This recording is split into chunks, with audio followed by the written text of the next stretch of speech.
And then on Wednesday, you'll get to hear from assistant coaches. And then Thursday, Friday, there's no media availabilities on campus. Saturday, of course, game day. Sunday, game day. Now, Wednesday night, there's a little bit of a wrinkle because Coach Saban did his Hey Coach show Thursday night at Bomb Hours here in Tuscaloosa.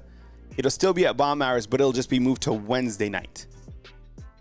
There'll be no press conference from Coach Kalen DeBoer on Wednesday night to the media.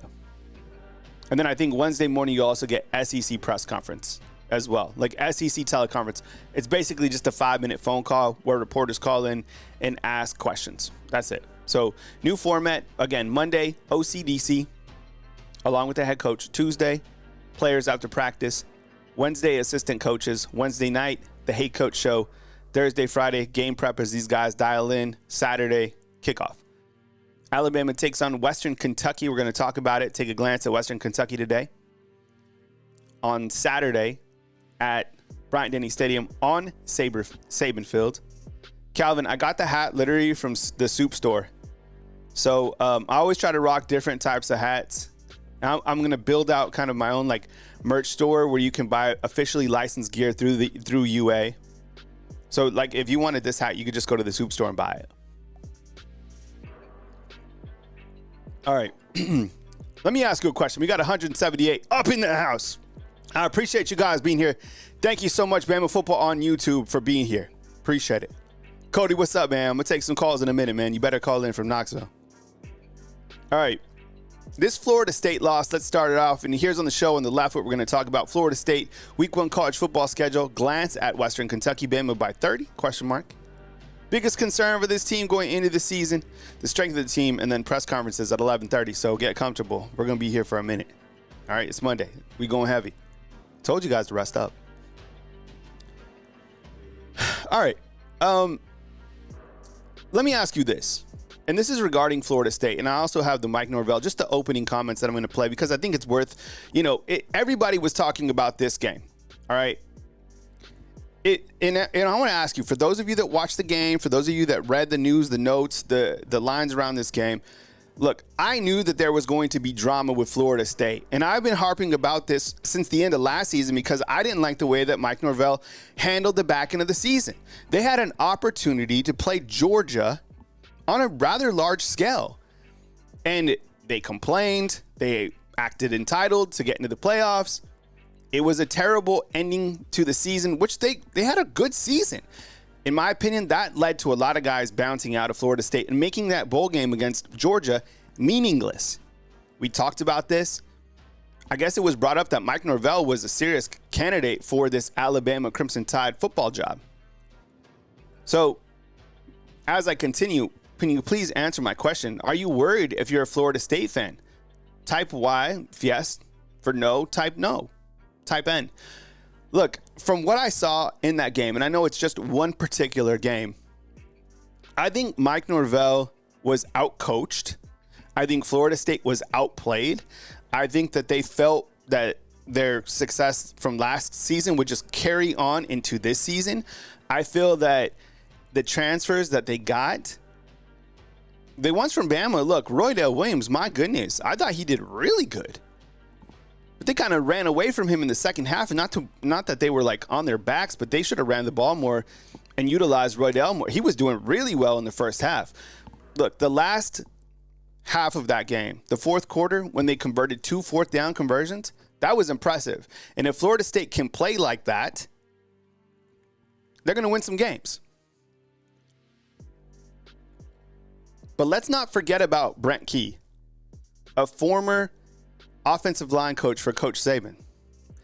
News that you will read way down the line, I think Brent Key will take another head football coach in the SEC. Now, some of you say that I got some feedback from that inside the comment box. That's just my take. I think it's a hell of a coach. I got his a little soundbite from him that I'm playing in just a second. If I'm a Florida State fan, hey, Patrick Sim in with $5, man. I appreciate it. Let's get the super chat goal to 100 today. $100 today. Patch, again, I appreciate you, man.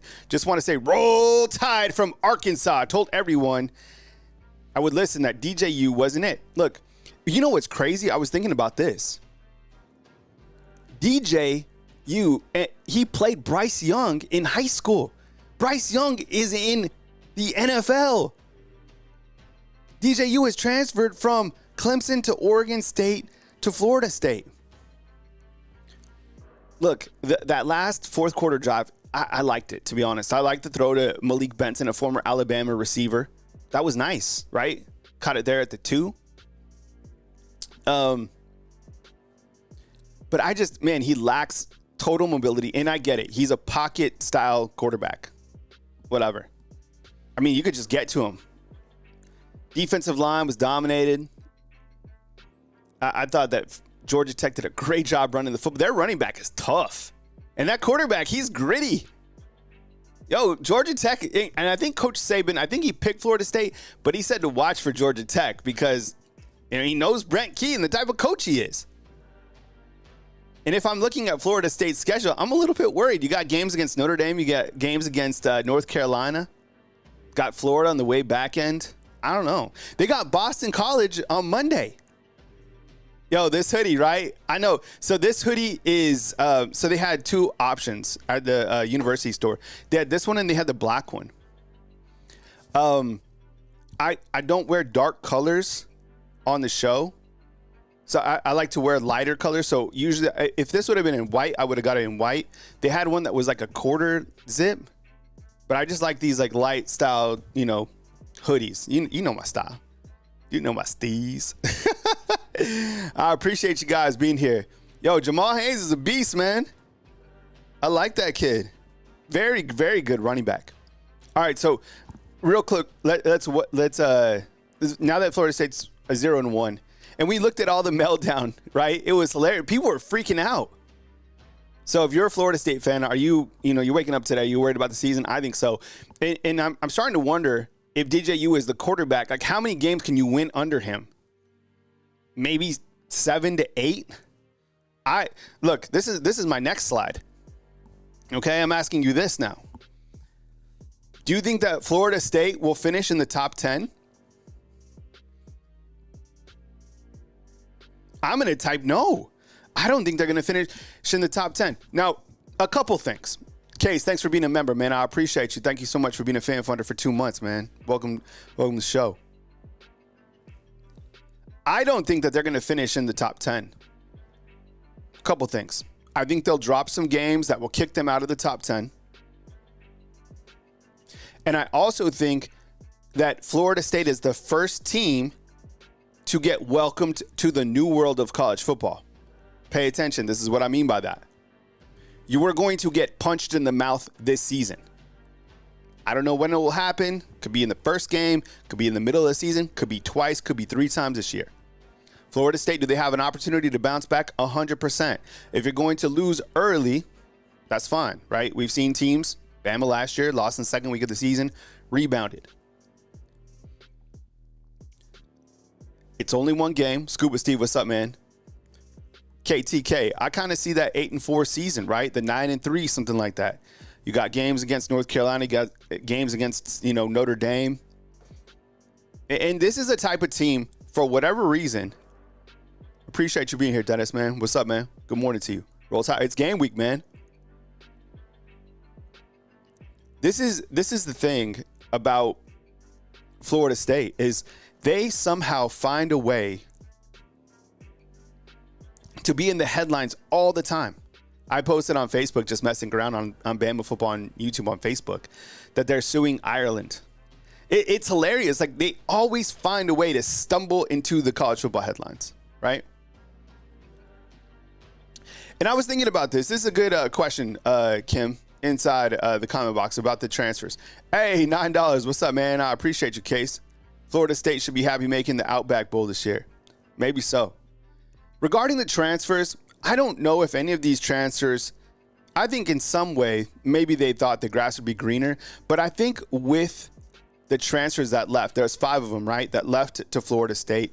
I think they left because maybe they felt that they weren't going to play this coming season. Like Roydell Williams, as good. I love Roydell Williams. You guys do too. He wasn't going to play here.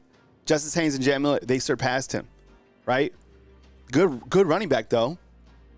Malik Benson, oh, man, like, you see all the wide receivers that are here. I mean, we don't even talk about him or Isaiah Bond anymore because the wide receivers are just so good. So, whatever. And look, they're going to go to him 100%. This is exactly it, Garrett. The Florida State Housewives. That is perfect. That should be the podcast. The drama, I would love to cover a program as dramatic as that just for the drama. It's just like you never know, what's going to happen. They could, what's going to happen? They'll go into overtime with Boston College and they'll win.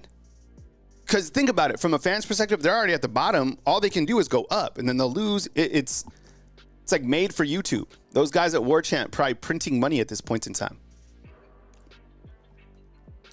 Terrence Ferguson, I don't think he's starting. I don't know what the deal is with that. Earl Little, I saw he had a tackle. I don't know if he's starting. And then Sean Murphy, I didn't really see him out on the field, so I don't know. But I was just asking if Florida State will finish in the top 10.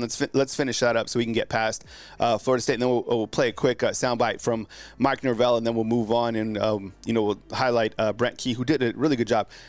So type why if you think they'll finish in the top 10. Type no if you don't. I'm going to type no inside the comment box. That's my final answer.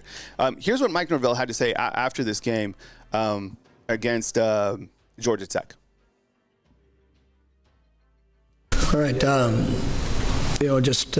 Starting off, you got to give credit to Georgia Tech. Hard-fought game. I thought they did a really good job of, just offensively, extending drives. They owned the ball. It was a game with no turnovers, very few penalties. It was really pretty clean game in that regards. They did a good job of extending drives and obviously making the plays that were necessary there to the end. For our football team, I was proud of our guys prepared. I thought the mindset and the approach was good. But as we got into the game, there's just the smallest of things. Whether it's discipline in the call, discipline in just overall execution. There's things as a coaching staff. For me, it's all things where I've got to be better in helping put our guys in position to go and make those plays in the moment. You look at just the game in general is a very limited possessions, and so the importance of every snap in that game was monumental. And I think we had seven drives in the game. Offensively, obviously they did a good job there. We scored late, and being able to finish with the ball in their hands and had the opportunity at the last second kick. So.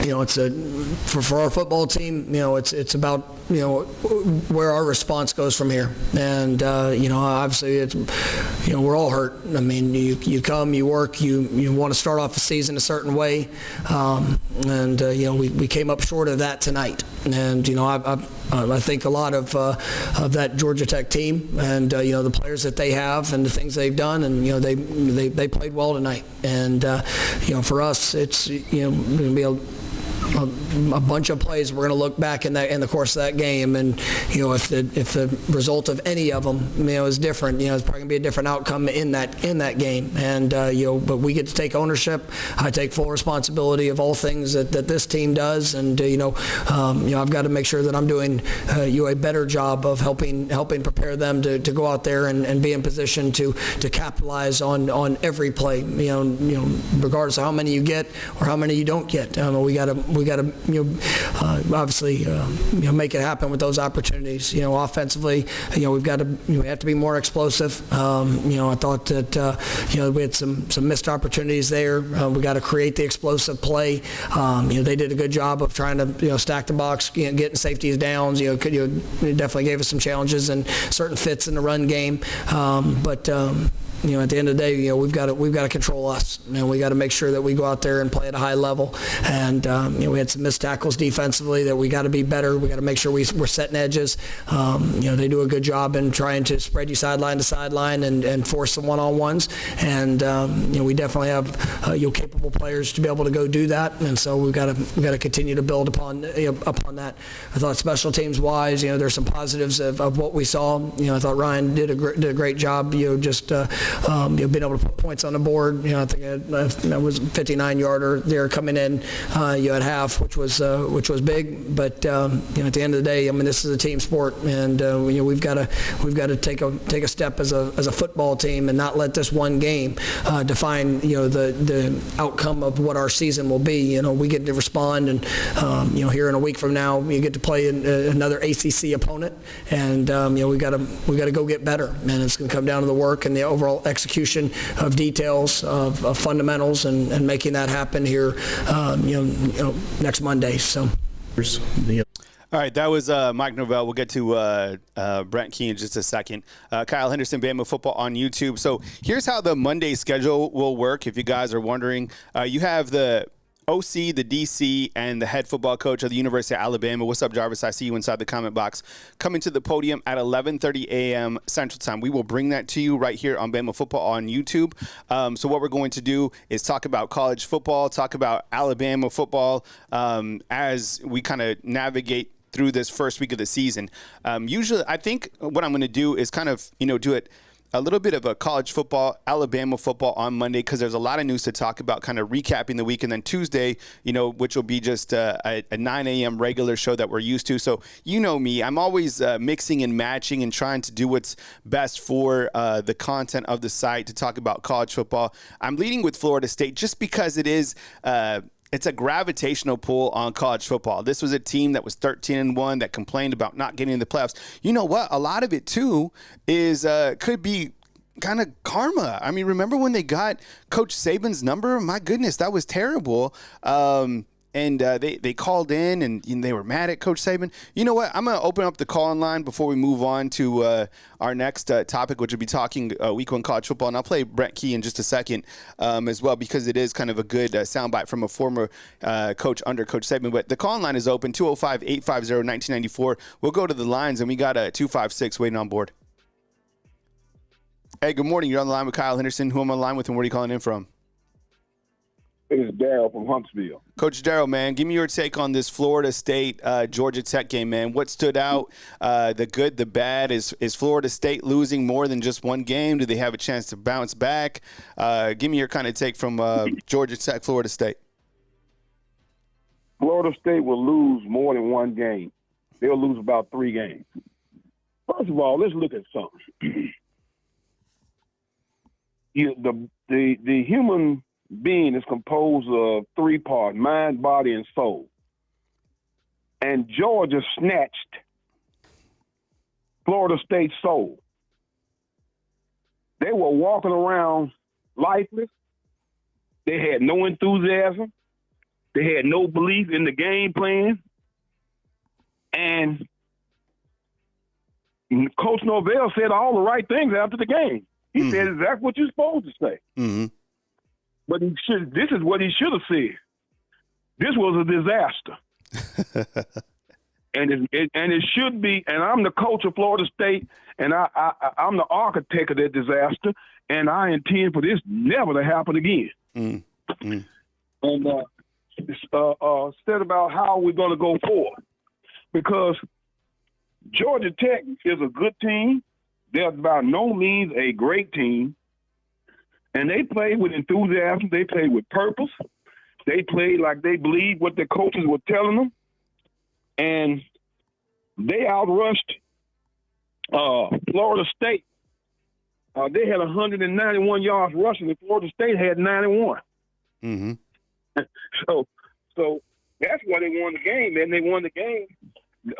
They got continually hurt by the quarterback draw. So at the end of the day, Florida State will lose more than one game, no doubt about it. And when you set a precedent, they started crying last year right after the announcement in the playoffs. Why? They cried, cried, and they cried. They did. They were talking about suing the NCAA, suing the committee. Yeah. They were talking about all kind of crazy stuff. Yeah. But when it got right back down to it, you go out there, this supposedly awesome and great team, and you get beat 63-3. Yeah. They can make all the excuses they want. But 63-3, I can see you having a downturn. That maybe the kids weren't enthusiastic. But when you get beat 63-3, you are left lifeless and soulless. And until somebody can revive them and put some soul back into them, they are done. And you heard it here first. On with Coach Darrell calling in from Huntsville. Coach, your thoughts on Georgia Tech? I mean, I thought they came out and they played really gritty. I like the play. Look, Haynes King didn't have the best performance numbers-wise, but he's a tough cat. I mean, he ran the football tough.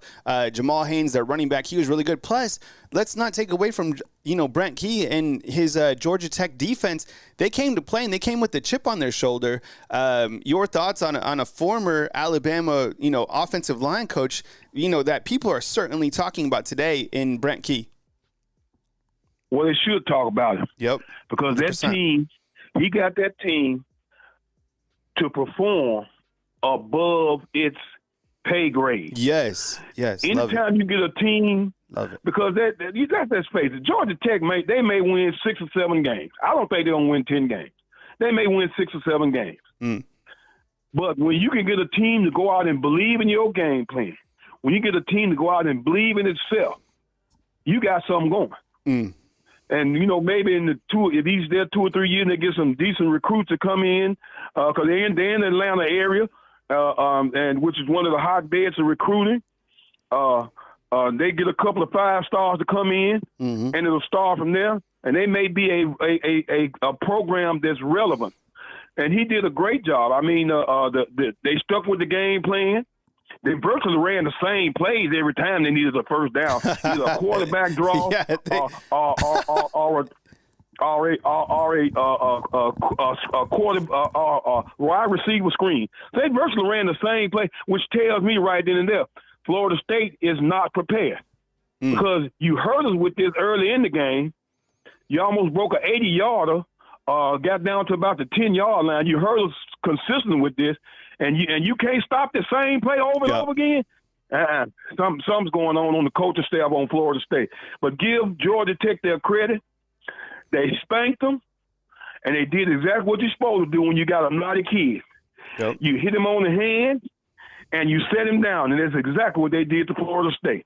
Hey, Coach Darrell, I'm gonna run to the next call. In the second hour of the show, I'm gonna be talking Alabama, Western Kentucky. So if you want to call back, if you're around, call back, man, because I'd be curious on your feedback. I got a couple questions about the biggest concern for Alabama fans about this team and the biggest strength, and if Alabama beat Western Kentucky. So if you're around, man, dip back. I always like to catch up with you, and I'll take this next caller. Right. I appreciate you, man. Keep rising to the top, Kyle. Always my pleasure. Hell yeah, man. All right, take it easy, Coach Darrell. All right, we have a 856 and a 251. We'll take the calls. We'll talk about a little bit of this recap from week 0, and then we'll start talking Alabama here in just a few minutes. And then we also have the press conferences at 11:30, the OC, the DC, Nick Sheridan, Kane Wommack, along with Coach Kalen DeBoer up at the podium on Monday. It's a heavy day. We're going heavy. I'll also upload the Bama segment of this to Spotify. Bama football on YouTube, on Spotify, podcasts. So we got callers in. We're going to make it fun.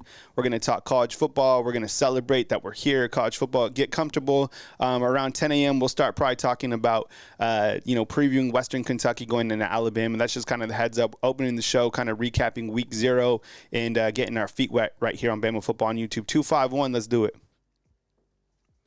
Hey, thanks for calling in. You're on the line with Kyle Henderson. Who am I on line with and where are you calling in from? Hey, Kyle, it's Matt from Mobile. How are you? Matt, what's up, man? I appreciate you calling down from L.A. You had a taste of college football in week 0. Florida State gets it handed to them in Ireland. What was your takeaway from that game, and can Florida State rebound? Will this team finish in the top 10? Your takeaway, man. Welcome on in, Matt. Well, I'll say first that was an awesome opener. Yeah, hell yeah, it was. As far as a good game, what a great game. I was rooting for, Georgia Tech because, I don't know. I just like I like the underdog, I don't really have a resentment against Florida State necessarily. I thought when I found out that DJ Uiagalelei was their quarterback, I was like, oh, my initial reaction was, oh no, they're going to have problems because he looked the same as he did his first year at Clemson. He just doesn't look very improved. Mm-hmm. And they were saying he was, a 4 or 5 star, coming out of high school. I think sometimes there's a really highly rated player coming out of high school, and they don't end up being very good. When I watch him play, he's just real hesitant. He still looks like he did at Clemson, where he just can't make decisions. He's real hesitant. He looks like he's untrained. I don't see why people keep giving him chances, because he's just not. He hurts the team, I feel like. But I'm just being honest. I mean, I don't have anything against the guy. I'm not trying to be mean. He's always sucked, man. I don't know what it is. I think on with Matt from Mobile, and kind of to compound on that. And yeah, I get it, man. You're not like hating on the pro. We have no idea who he is. He's probably a great person, like a great human being. But in terms of like being a quarterback, I wouldn't want him as my quarterback if I was, if I was another fan of Alabama. Like that just wouldn't be. I wouldn't want him as my quarterback. I would be uncomfortable with him even against Boston College, against Clemson, against Notre Dame, I would be uncomfortable. The other thing is too, like you said, people thought he was going to be good. This was a guy that came out who played against Bryce Young, who beat Bryce Young, I think, head-to-head at high school, but it seemed like he reached his max potential then, and he's just kind of like flatlined. Remember when Dr. Pepper sponsored this guy? Like, it was a major, major endorsement deal, and it's kind of like it didn't really go anywhere. Let me ask you about this. We're talking also about Brent Key and his Georgia Tech football team. Nobody was really talking about him. He's doing a great job. He made some great additions from the transfer portal. What was your take on Georgia Tech and how they fared under Brent Key in this Week 0 opener? Well, you know how you have some teams, it seems like they don't have, like, any big shots on the team. Yeah. But you can tell, like, whoever's calling the plays or coaching the guys, it's like they're getting the most out of the team. That what I felt like about Georgia Tech was it was just like it's like they didn't have any star players necessarily, except Haynes King, but and they've just got a lot of good players. Yep. But it just seemed like when you were watching the play calling, and it's defense and offense, it seemed like they were getting the most out of the team. Like, it was a really good misdirection offense where they had the defense on their heels, kind of like I'm hoping to see Alabama do this year. Mm-hmm. I could tell Georgia Tech is really well coached, and they've got a solid team. I think I would compare them to maybe Duke last year. Ooh, I like that. I like that. That is like they're gonna do really well this year. I think they're gonna. Miami, Georgia Tech is going to be a really good game. Well, if they even play, aren't they both in the ACC? Yep, they're in the ACC. I'm not sure if they play this year or not. They look good. They got Christian Leary on their team too. I've always been a Christian Leary fan, and he was big coming out of high school too. Man, he was regarded as one of the faster players. Hey, Matt, I felt like he was one of the types of guys you could just hand him the ball and he would outrun everybody on the field. But yeah, it never really transpired over here. I'm running through calls on this first part of my segment. On the second part, if you want to call back and talk Alabama football with me, because I have a couple questions, feel free to call back. We'll be here for a while, so just running through calls this morning, talking about Florida State before I get to my segment too. Appreciate it, Matt. Right. Thanks, man. I appreciate it. Yeah, right, you too. So keep in mind, in here coming up, I'll be asking you about Alabama football as we turn the page to kind of Western Kentucky and Alabama. At 11:30 a.m., you got Coach Kalen DeBoer, you got Nick Sheridan, you got Kane Wommack. So, if you want to call him, we're talking college football. We're talking Florida State in week 0 about the loss. We're highlighting Brent Key. Before I get to my second, I got a couple other callers before we wrap this up. 865-850. Hang tight. I appreciate you guys being there. Let me play this soundbite real quick from Brent Key after their victory over Florida State. And what they were able to accomplish tonight, we set our goals going into the season, and they really have nothing to do with the outcome of the football game. We all know that's what we want to occur, but our goal is to go out and play every play as hard as we can possibly play, not look at the scoreboard. And I know a lot of times people hear that and they think it's kind of coach talk, but it's starting to be ingrained in who we are. And they're starting to understand that, the players are. I'm happy for Georgia Tech, the fans, the alumni, everybody out there that came to support us here. It was a special game. It was a special game for the ACC. It was a really good game in the league. To be able to have the defending conference champs on the stage tonight in the ACC, and to be able to showcase what the league is in competitive good football, right? And I know we have a really good marketing slogan in our league. It talks about the league of the quarterback and whatnot, right?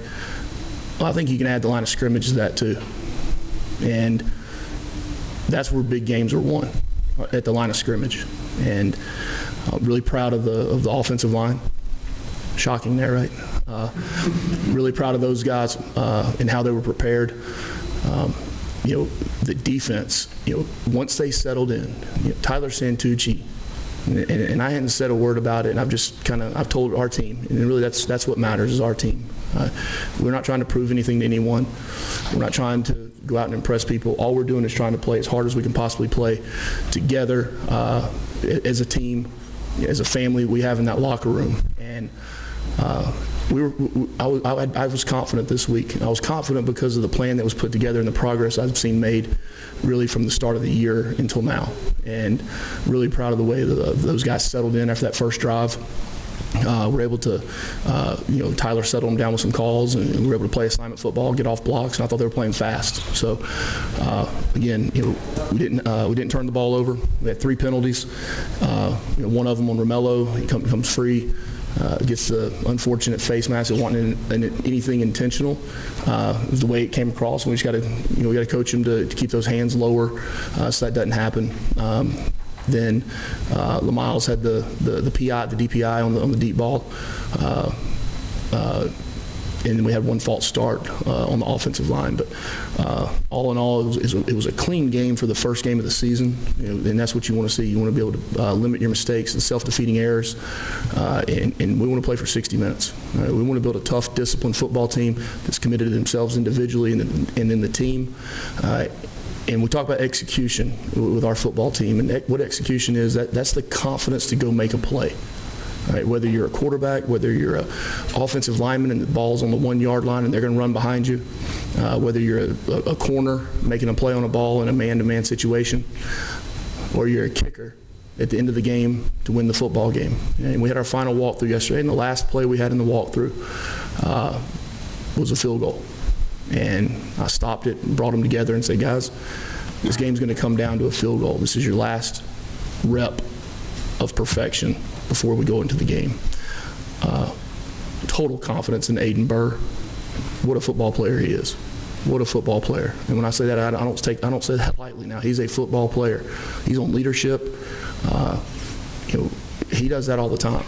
And missed one earlier, a long one. And you talk about ice in his veins now. I mean, he came up to me and goes, yeah, Coach, I'm good. And it was like, I don't care where the ball is. Just put it down and I'm going to make it.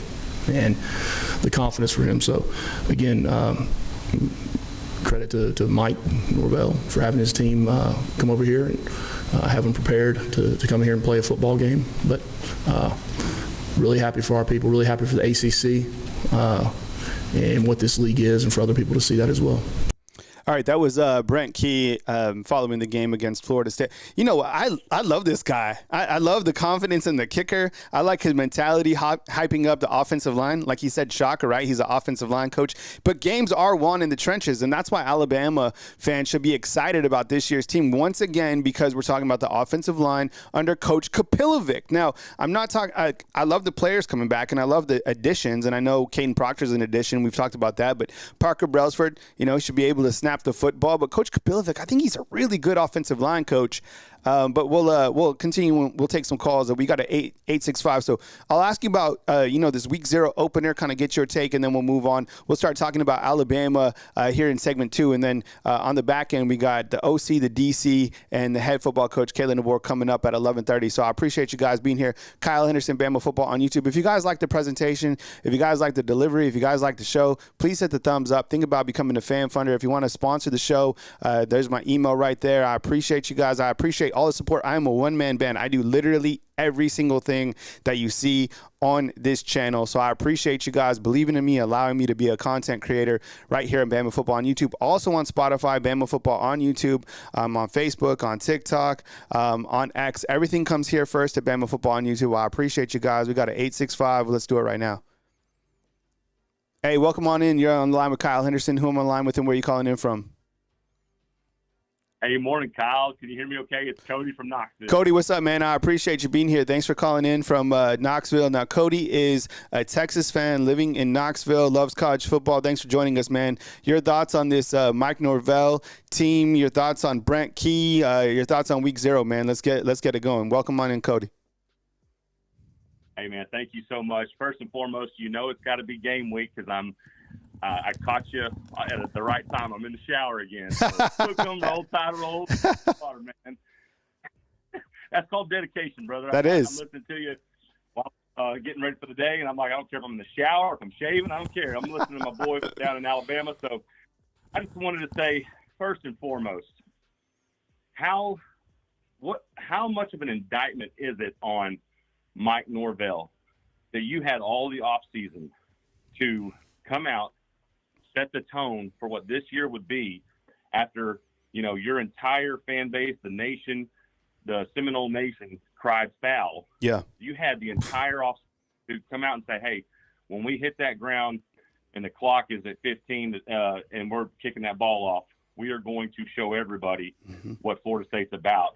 And they came out and it just, outside of the first 15 to 20 plays that are scripted, and that's the funny thing about it. You're on X and you're watching all these balls. Florida State's run right through Georgia Tech. Florida State looks like a machine. I'm like, let's wait till they get off their scripted plays and then see what happens. And what happened was when the game settled down, Georgia Tech bullied Florida State on both sides of the line of scrimmage. And that was such a surprising factor in the game. I just thought, Mike, you had all this time to prove yourself, and here you are laying an egg in front of the world. So week 0, I'm like, when it comes to our teams like Alabama and Texas, we should take care of business. But you know what? At the end of the day, you better come out, and after your first 15 to 20, maybe 30 plays are scripted, let's see what metal you're made of. And, let's take care of business and move on to next week. But this first one's got to be important. Let me ask you this. So I've asked a couple of callers about the quarterback play of Florida State. DJU, comes out. Look, I'll tell you what. There was two different things that I like to highlight about the quarterback. The overall game plan didn't take a lot of deep shots downfield. I don't know if that's on him, the offensive play calling, whatever. No mobility. But if I'm looking at what keeps me hopeful, if I'm a Florida State fan, is the last drive when they had to convert a long 3rd down, 2 4th downs, and the guy came through. I mean, he was money in that time. So if he can play at that level the rest of the season, they're in a good position, and I'm not stressing. I just don't think that I think he's too inconsistent of a quarterback, and I think history tells me that when he was at Oregon State, when he was at Clemson, same type of things. What'd you think about former Clemson, former Oregon State, and now Florida State quarterback DJU in his debut with the Seminoles? Yeah, the well-traveled DJ. Kyle, I think the first and easiest take on Uiagalelei is that he's not going to do anything. That's an easy take. Yeah. Like that's the simplest thing to say about him. But you're exactly right. When it mattered most, he was making plays. And I think that most of that game, Florida State was playing safe, playing not to lose. Yeah. Yes. Just trying to just conservative. And Georgia Tech let it all. They're like, hey, this is our opportunity to be on the stage, and they took advantage of it. And it was too late when Florida State turned it on. Yeah, love that point. I think that's probably one of the better points that I've seen. They did play conservative. Well, you say that, and they score, and then they go for two on the swinging gate play, which I thought was great. But I do think for the majority of the game, they kind of just, they didn't. It wasn't all gas, right? As you guys like to say in Texas, right? It was kind of him ho where Georgia Tech, like, they left it all on the line. What else you got, Cody? When we look at week 0. It just, that's the biggest thing. The biggest takeaway I had is, I don't care what the name is on your jersey or what program you come from. You better come strapped and ready to play. Yep. Because some of these teams that are walking out there as top 10 teams are walking into a buzzsaw, because that team is across the field from you has set up their entire offseason with one goal in mind, and that's to beat you. And Florida State walked into something that surprised them, and they couldn't recover from it in time. So don't let that be anybody. Let that be a shot of warning to everybody else who's in that top 10 to say week 0 can be indicative of what is this football season. It may be crazy. You may be able to catch an L or 2 or maybe 3 if you're in the SEC. But the fact of the matter is, don't be embarrassed in your first game. Don't be a Florida State licking wounds, all the way back to the countryside this week. I mean, they're embarrassed. And I know, as prideful as Alabama fans are, and as prideful as Texas fans are, we don't want to be embarrassed. I don't want to be embarrassed next week when we go up to Ann Arbor. So, let's just take care of our business and do what we should do, and hopefully we're going to have a good, fun start to the season. Kyle, thank you so much, man. I appreciate it, man. Take it easy, Cody. Call back again, man. Cody out in Knoxville. We got an 850 and a 601 coming up next right here on Bama Football on YouTube. I appreciate you guys being here. Segment 2 will start at 10 a.m. when I'll start talking about Alabama and Western Kentucky. We'll take you all the way to 11:30 when we have Nick Sheridan, Kane Wommack, and head football coach Kalen DeBoer up at the podium to open up this week 1 college football celebration. My name is Kyle Henderson. If this is your first time here, please hit the thumbs up. Please subscribe. Think about becoming a fan funder to support the overall channel. That is me. $2.99. Super chats are greatly appreciated. We're trying to make the goal $100 today. I think we're already in at 15 or something like that, which I greatly appreciate. This is what I do for a living. I do every single thing that you see on the channel by myself. Jarvis said one man army. I appreciate that. That's a compliment, but I know that you guys have a lot of different options to watch your Alabama Crimson Tide football team. Go do it. Support the other content creators, the podcasts, the websites. I got respect for all those people in those spaces because I know the type of work that they put into it. I've seen them in their craft. They do a lot of great jobs, and I appreciate you guys hanging out with me. I will upload the hour segment where I talk about Alabama football to Spotify. That's Bama Football on Spotify, of course, on X, on Facebook, all the other places right here on Bama Football on YouTube. Everything comes here first, and then it goes out. So I appreciate it. Let's continue taking some calls. We got an 850 up next. Hey, you're on the line with Kyle Henderson. Who am I on the line with, and where are you calling in from? Hey, Kyle, it's Cody from Florida. Cody, we went from Cody in Knoxville to Cody in Florida. Cody, man, what's up, man? I appreciate it. Roll Tide, Kyle. Yeah, roll tide, man. Welcome on in the show, man. Come with it, Cody. I just got to think. Okay, Georgia Tech played good with Florida State. Florida State looked like not worthwhile with me. The only thing I see good with Florida State is the kicker, for love of God. But I have people at church who are FSU fans. I said, you guys couldn't beat Georgia, and you guys couldn't beat Alabama years ago, and here you go. You can't beat a non-ranked team in Georgia Tech who beat you by 3. Mm-hmm. And I told him, I said, your defense is like, basically Georgia pounded you, and basically it's like Jesus went through air. Like, you guys can't tackle. It's like fairies out there. That's like any team could do a vertical and literally just go 50 yards against them. It's like Texas could do it. Alabama could do it. Oregon could do it. Ohio State. It's like you're basically non-existent. You're basically an overall 60 in NCAA 25 in that matter. And I'm like, Norvell, you're supposed to be a good coach. You got 2025 5-star recruit in Solomon Thompson, right there. He's going to probably decommit if you lose so much more games. You know what, Cody, let me pause right there because I think you bring up a really interesting point. I haven't looked at where Florida State is in terms of recruiting in 2025, but it's going to be interesting now that Florida State is not like a cool school, not a top 10 school anymore. Everybody, like, you kind of look at them and you're the laughing stock of college football because you finished 13-1. You made this huge hoopla at the back end of the season. You brought some transfers in, and you still can't get it done against a non-ranked team. Now we're going to watch what is going to happen from a recruiting standpoint. Great point. Cody, continue, man. Go ahead. I looked at this. I said, because of last year when they whined and complained about going with Georgia, I said, look, if you look at this for FSU, people up in Vegas who bet on NCAA for a long time went for 2024 national championship odds for Florida State. And I'm like, what? I said, we have Otis, we have Damani Jackson, we have Malachi Moore, we have everybody. They could literally, I don't care if Jaheim Otis is William Perry. If he could get his big 300-pound butt right in there, he's going to squash that DJ guy like a twig. I said, you got Damani Jackson, who could be the next primetime Deion Sanders. You got Malachi Moore and as Troy Polamalu and Ronnie Lott right back down there. You got guys that represent college pro legends. I said, you're looking at guys that could basically do it all. Just as in, it doesn't care if they're a 4 or 5-star. They got that it factor in Alabama. But you look at other teams that basically can beat you, and here you go, you sue the ACC, and it's all your fault, FSU, because you can't win the game. You can't get the job done. You see why Alabama wins more championships than any other team in their history. It's not because of Bear Bryant. It's not because of Nick Saban. It's because they find out, because of their own grit, that they can go out and win.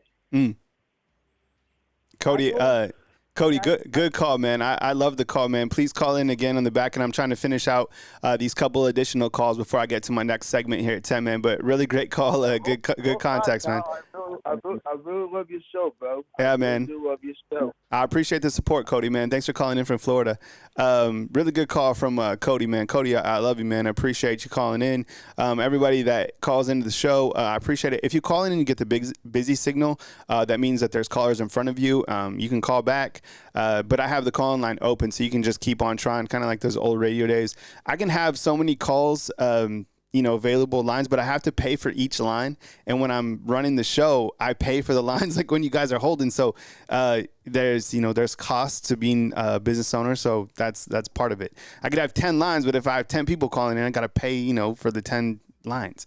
205-850-1994 is the call-in line. We got a 601 832 and a 614 coming up next right here on Bama Football on YouTube. Starting at 10, I'll move from this topic and I'll start talking about point number 2, and then we'll move on to start talking Alabama football. So I appreciate you. That's how the show will run. We'll take you all the way to Kalen DeBoer's press conference will be coming up at 12, and then at 11:30 a.m. before that, you have Nick Sheridan and Kane Wommack. That is something that is different for the University of Alabama, having the OC, DC speak along with the head football coach on Monday. Today is August 26th. I hope you guys are having a great Monday, and thanks for being here right here on Bama Football on YouTube. I see you, Kimberly, inside the comment box, Jarvis, Southern Red, Jay, KPX, Foggy, what's up, man? Chris, David, BT Wood, Bama Hater. Bama Hater, I got something Bama Hater for you coming up next, because I got you. This graphic I carved out for you. It should say more likely to lose. Type M for Miami and type N for Notre Dame. Maybe we'll run that here in a second, try to fix that graphic. But Miami taking on Florida, and then Notre Dame taking on Texas A&M on the road. But let's finish out, and we'll take our next caller, which is a 601. Hey, what's going on? You're on the line with Kyle Henderson. Who I'm on the line with, and where are you calling in from? Hey, good morning, Kyle. It's Jay Piscola. How you doing Jay, today? what's up, man? I appreciate you calling in, man. It's good to talk to you, man. We made it to week 1 of the college football season, man. Be safe on the road, man, and welcome on into the show. I'm gonna tell you, I have never rooted for Georgia Tech more in my life than I did Saturday. I was like, you go Georgia Tech. And then I didn't know who Jamal Haynes was until I watched that game. No, it's good. And my opinion, I was like, he's from Georgia. Is he kin to Justice Haynes? Who knows? I was like, hey, we should recruit him over as well. But I think. Nah, I ain't gonna go there. But yeah, it was a good game. I feel it was a good game. It was a good back and forth. I'm not gonna lie. I dropped my head when that ball got fumbled at the end. When that ball got fumbled. Oh my goodness, that was like that gave me that gave me like PTSD to the 4th and 31, right? Yes. Yeah, I know. Me too. I started cringing. I was like, what is going on? What's? Can you not finish the game? And then I feel like Georgia Tech is going. I feel like I agree with Nick Saban. Georgia Tech is a sleeper team. I feel like they can get it together this season. Who knows? They might get. So I read something on Twitter. It said the game, the rivalry game at the end of the season between Georgia Tech and Georgia, that this actually might be a meaningful game again. Like, it's been years since it's been a meaningful game. But it may actually get Georgia a good run for their money. But Florida State, they brought that upon themselves. I will give DJ one credit. When it counted the most, like the other caller said. I know. When he threw those two fourth down to Malik Benson, I'm like, Malik Benson saved you. Yeah. Malik Benson. Like, you think Alabama. Well, the thing is, I didn't see him throwing the end of the collar. Malik Benson is good. I thought he was good. When I first saw him, he was catching passes from Bryce Young during Pro Day. And I was like, ooh, he's nice. Nothing really transpired here. I think he might have got injured. I have no idea. But he looked really good in this game in the back end. I think he has a successful season for Florida State. All right, week 1 is here. All right, Jay, let's kind of segue into week 1. That was week 0. Now we're into week 1. So here are a couple games that I spotlighted just in the top 25. Some of them don't have lines because they should be runaways. But, for example, I threw on, Murray State versus Missouri. That's Thursday. I added it because Missouri comes to Tuscaloosa. You got Temple taking on Oklahoma, another team Alabama plays in the back end of the season. That's Friday. Clemson taking on Georgia. Georgia's a 13.5-point favorite. Penn State going on the road to play West Virginia. Colorado State at Texas. I put that one because I do have Texas fans who join the show. Furman going to Ole Miss. Idaho at Oregon. Notre Dame taking on Texas A&M at Kyle Field. Fresno State at Michigan, the defending champ, number 23 USC, and LSU on Sunday. And then on Monday, Boston College. This is crazy. Again, on Monday Night Football, you have Boston College taking on Florida State, where they're a 17-point favorite at this point in time. Let's start here, Jay. I have a question for you, okay? Miami, who's most likely to lose? Miami losing to Florida. They're a 2.5-point favorite. Or Notre Dame losing on the road against Texas A&M. Who do you think loses? Who's most likely to lose? Miami to Florida. You guys inside the comment box, please type M for Miami and N for Notre Dame. What do you think, Jay? I got Notre Dame losing 6-8 now. Yeah. I got Notre Dame. But Notre Dame's a fraud. I don't care what. Dang, yeah. Notre Dame's a fraud. Yeah. I'm on board too. I felt like Penn State fraud. I felt like Florida State fraud. They're already exposed, and Notre Dame too. Look, I don't care where. I know Texas A&M, new coach, all the stuff going on over there. It's a weird place because of the male cheerleaders and kind of what they do. But look, the one thing that I think is fact is that is a challenging environment to play in. It really is. It's loud. That's where Alabama last year grew up. When they were on the road and when Jalen Milroe, remember when Jermaine Burke went crazy against them? That was Man, he went crazy. By the way, he's caught 2 touchdowns. I don't know if you're looking for like a fantasy football kind of sleeper on the back end of your wide receivers. Jermaine Burton, he's caught 2 touchdowns in 2 weekends. Just saying. Oh, and by the way, Will Reichard, did you see that? He kicked a 57-yard field goal. Yo, Will. Yeah, I did. I heard about that. That was amazing. Minnesota Vikings. Who's a Vikings fan inside the comment box? Because the organization was damn smart. Number one, how did Dallas Turner get so far in the draft? And number 2, you take Will Reichard, which was a great addition. Anyways, all right. So Jarvis, you're saying Notre Dame. What else stands out to you on this Week 1 slate? We're not talking Bama just yet. Is there tell me about your thoughts on this Clemson Georgia game? I am going to be tuning into the game. I actually going to be tuning into the game. I'm curious to see what Dabo's going to do this year. I'm playing. Is he going to bounce back from last season? And I'm very curious. Well, I'm going for Georgia though because it's the SEC, but I'm curious to see how this game is going to turn out. I think I'm going for Georgia just because I don't want anything to kill the luster of this matchup when they come to Tuscaloosa. I want it to be the biggest Super Bowl preseason game ever, right? And I want that to be the largest stage. I want them to be number 1. I want Georgia to be number 1. Alabama, wherever they're ranked, whatever it be. But all the pressure, I want it to be continuing to add it onto Georgia. Even in Coach Saban, you saw him on game day. Hey, who thought Coach Saban did an amazing job on game day? He's good at everything. It's just, he crushed it on the NFL draft. He crushed it on game day. I loved it. I loved when him and Pat McAfee were at that pub. He's just like Coach Saban. Coach Saban is the guy's guy. He's he can be formal, right? He can go up to Capitol Hill. He can say his thing, but he's like a guy's guy. He's a guy you want to talk without a pub. Anything else stand out in this Week 1 stretch? How about what do you think about USC taking on LSU on Sunday night? I don't know about you. When it comes to SEC playing any other conference, I go for SEC, no matter if I hate the team or not. I don't like LSU. I can't stand LSU. And speaking of, we just moved to Texas, so I'm finna hang a Alabama flag over my balcony in my apartment. As a Michigan fan, Michigan fan held his flag over his balcony, so I'm finna do the same thing. So, but I'm going for LSU. I think LSU's going to kill it.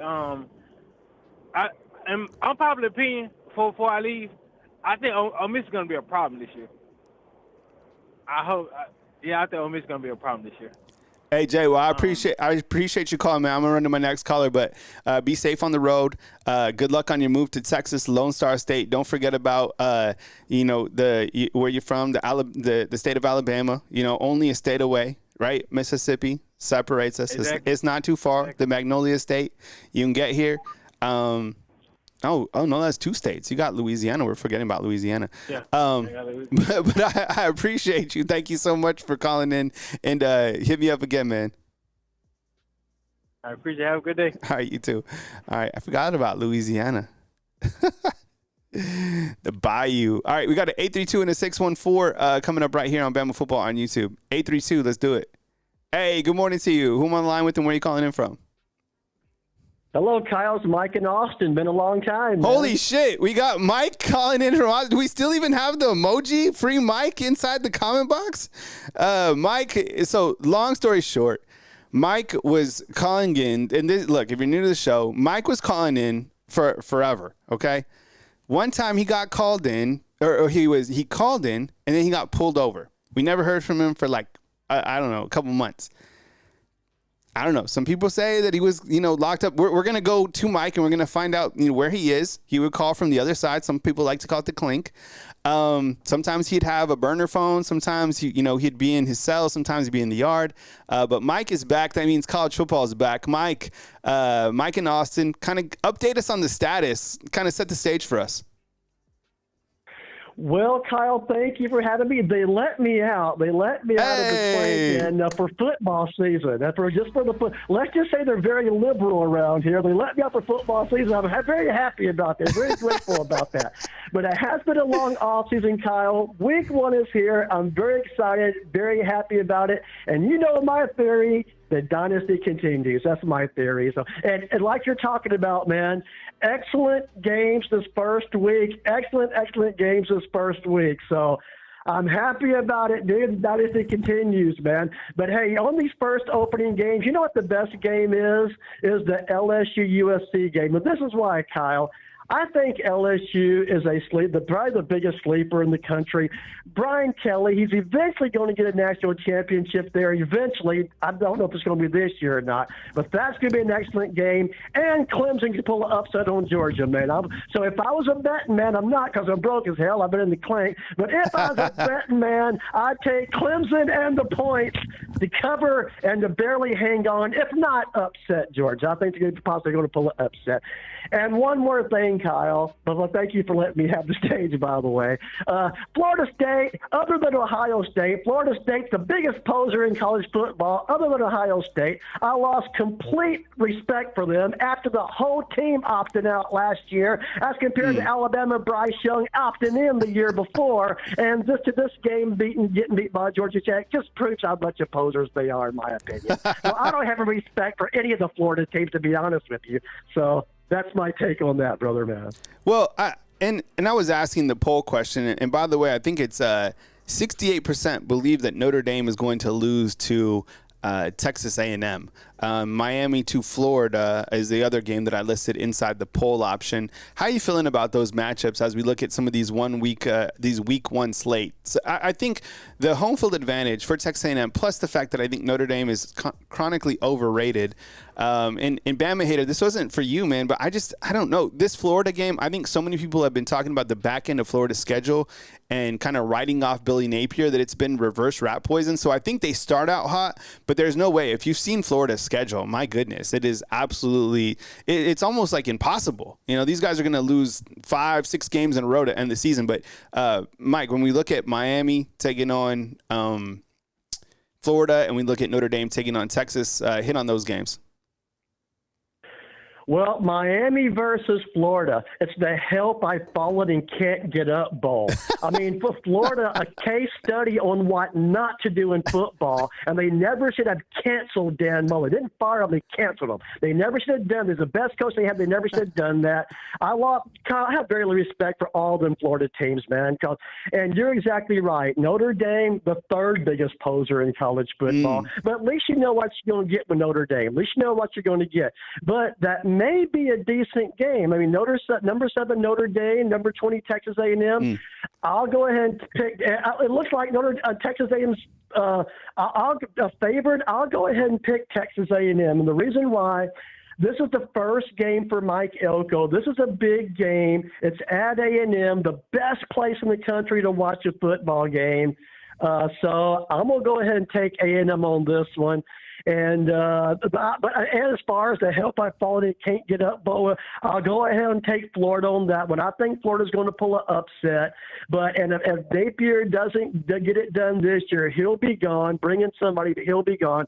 Because that program, my God, what a case study in how the mighty have fallen. With both the teams, Miami, I have no respect for, by the way. And Florida, well, you know, just how the mighty have fallen on both them teams. But I do think Florida's going to win that game. I would take them. But one of the best games of the weekend, Kyle, will be the LSU games. I do think Brian Kelly's one of the best coaches in football. Eventually he's going to bring home the trophy, and LSU's the biggest sleeper because they have the capability. Pending their quarterback play, they have the capability and the coaching to go all the way. So I will say that about LSU, although they smell like corn dogs and I hate them. They could possibly go all the way. That's my take on that, Kyle. All right, good stuff, Mike. Well, welcome back. That means college football's back. I appreciate you calling in. I appreciate the feedback. And if you want to call again in this second hour, I mean, we're taking it all the way to Coach Kalen DeBoer's press conference. This is kind of the celebration of the college football season. So get comfortable. I know it's Monday, so I appreciate you guys. And, we'll catch up with you soon, Mike. I appreciate you, man. Thank you, Kyle. Thanks. Bye. All right. See ya. All right. That was Mike calling out in Austin. That was free Mike, by the way. We got a 614 and a 256 coming up next. My name is Kyle Henderson of Bama Football on YouTube. I appreciate you guys being here. Thank you so much. Marcus, I see you inside the comment box, man. Thank you so much. Yeah, the drip. I just went to the soup store, man. I got this hoodie, which I think is fire, and then I got the old Alabama logo. They didn't have a lot of different hats to choose from. There's 3 different locations, and then there's actually the store at the actual at Bryant-Denny Stadium. I might cruise down again. Yesterday was a little bit busy, just school starting. There's a lot of students in. I don't live far from campus, so I just wanted some new drip and went and got it done. This is on the show today. So we talked about Florida State. That was kind of segment 1, kind of the reaction from that. Week 1 college football, that's kind of where we're at right now. We're going to glance at Western Kentucky. So, if you didn't get a chance to call in, you can call in here in a little while as well. I'll take the next callers that are in line, 614 and 256. Stay tight. I'll be right with you here on Bama Football on YouTube. I'm going to ask you some questions on the back end as we get to the new press conferences to open up Western Kentucky. Bama by 30. Biggest concern about this team and the strength of the team, and we got the press conferences as well. I'm going to take like a 1-minute break, and I'll come back right here on Bama Football on YouTube. I got 614 and 256. Hang tight. I'll be right back right here on Bama Football on YouTube.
All right, fam, back right here on Bama Football on YouTube. I appreciate you guys being here.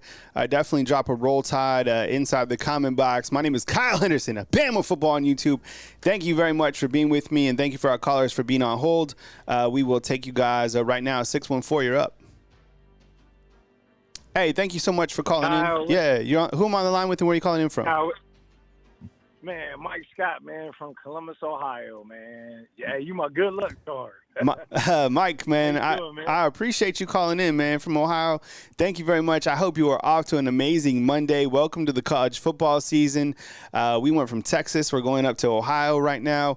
Thank you very much, man. Welcome on in. It's your show. We're talking these week 1 matchups. Here's on the board. We got, we recapped Florida State. We went over the week 1 college football schedules, kind of where we're at now. Haven't even really touched on Western Kentucky just yet. I want to talk about their quarterback battle that they're currently having. But anyways, Mike, thank you very much for calling in, man. Welcome to the show. Take it away. Man, I watched that Florida State game, man, and it's always an oxymoron because you want to see players that left Alabama, do good, but then again, it's like not too good, in a laughing manner, what I mean? And because you really don't want these young people, man, quitting like that, man, and giving up too easy and stuff like that. And with Benson, I was happy for him, but to me, Florida State played real preserved. You know what I'm saying? They played almost like they looked kind of like nervous or scared, and they got popped. You know, I think Clemson, they're gonna hang in there with Georgia, but I think Georgia, you know, end up pulling it out, and I think Texas A&M, they are going to get the win, you know, against Notre Dame. Yeah, I mean, those will be the games that I'm certainly watching as well. And, you know, I listed the games from week one, kind of games that kind of just stood out to me on the board right here. I'll bring them full screen for everybody to see. I think that when you look to week one, there's a lot of great matchups. I mean, even, you know, the Thursday, Friday, look, I know Missouri's playing Murray State, but I'm curious to see this Eli Drinkwitz team. It's a team that we don't often talk about. They only lost 2 games last year. They played some pretty good defense. They're coming to Tuscaloosa there when Alabama starts that second stint of their schedule. Same thing with Oklahoma, who's taking on Temple. That game's Friday. I'll be watching high school football Friday. I'll be watching Northridge take on ACA. Did anybody watch high school football this past weekend? I did. I was at. It was awesome. Oh, it was amazing. You know what? Being out there and you know what? I'm gonna tell you this. I got soft because of the temperature, because I'm used to living in 110 degrees over here in Tuscaloosa, okay? So I go out to this football game, and it gets nice and comfortable at 70 degrees, and, you know, I was a little soft, you know? So 30-degree difference for me. Hey, Mike, let me ask you. So you got Clemson taking on Georgia. You also have this USC taking on LSU. Now, Jay was saying that he goes for, you know, only SEC teams. What are you looking for, Clemson, Georgia? Let's start there. What am I looking for? I think Georgia, they'll control the line of scrimmage. Really, as far as receivers and tight end, they got rid of 2 headaches for us, you know, and that was Brock Bowers and McConkey. You know, yep. That's real hard to replace. So, you know, we'll see. But I think they're going to control the line of scrimmage, and that's what's going to get them the victory. Real close. Squeak it out, basically. I mean, be real close. I think as a college football society, have we given up on Dabo Swinney? Man, you know, with Venables leaving, you know, that was a big part of him, and I think it hurt him real bad. It's almost like he is kind of forgotten a little bit, man. They kind of been struggling, man. Mm-hmm. Yeah, they kind of been struggling, you know, the last couple years. You know, then when DJ left, I had high ups for DJ. I thought he was going, after his freshman year, I was like, oh, man, this kid is going to be awesome. And to me, it's like maybe it went to his head that he played so good, or he was being talked about like that, and he stopped working so hard. I don't know what it is, but he's better than what he's playing. Did I guess I missed the Colorado game. Colorado's playing on Thursday. I know we're all going to be watching that. I didn't even see that. Who's Colorado playing on Thursday? My bad for the oversight on that. I definitely watching that on as well on Thursday. Yeah, you know, getting back to Clemson. Hey, let me ask you this. Comment box. Undefeated. Have we given up on Dabo Swinney? Because, look, I asked this. Former, you know, played here. There was a time, I promise you, and it doesn't seem like it now, but only 5 years ago, probably 2019, 2018, people would have welcomed, if Coach Saban, for whatever reason, would have walked away, he would have been the first call. And when Coach Saban retired, he wasn't even, there was nothing about it. So I don't know, and you bring up a good point, Mike, Brent Venables was always overlooked. Yeah. And, I mean, remember, the games against Clemson were tough. I remember going out to Santa Clara and watching Clemson take it to Alabama. Things have changed. Listen, he was the key, that defense. Yeah. I mean, he was playing so well that everybody thought he was cheating, man. That's how good his defense was. Yeah. You know, them guys he was recruiting and stuff like that, and, yeah, man. Amanda brings up a good point inside the comment box. What's up, Amanda? Good morning to you. Dabo just won't adjust with the time. And you know what? He stayed away from the portal. He's saying that the guys from the portal can't play at Clemson. Now, I disagree with that. He's saying that the guys that they have, you know, are the guys they want to work with. I think you have to use every single player that's available in the transfer portal that you can get your hands on to be able to bolster your team. You look at the players that are transferring into Alabama, you got a lot of those guys that are starting, right? I mean, look, Connor Talty was the kicker before Graham Nicholson got here. No offense to Connor Talty, but the better kicker was in the transfer portal that they did not illegally get, by the way. He entered the portal, then they got him. The portal's messy.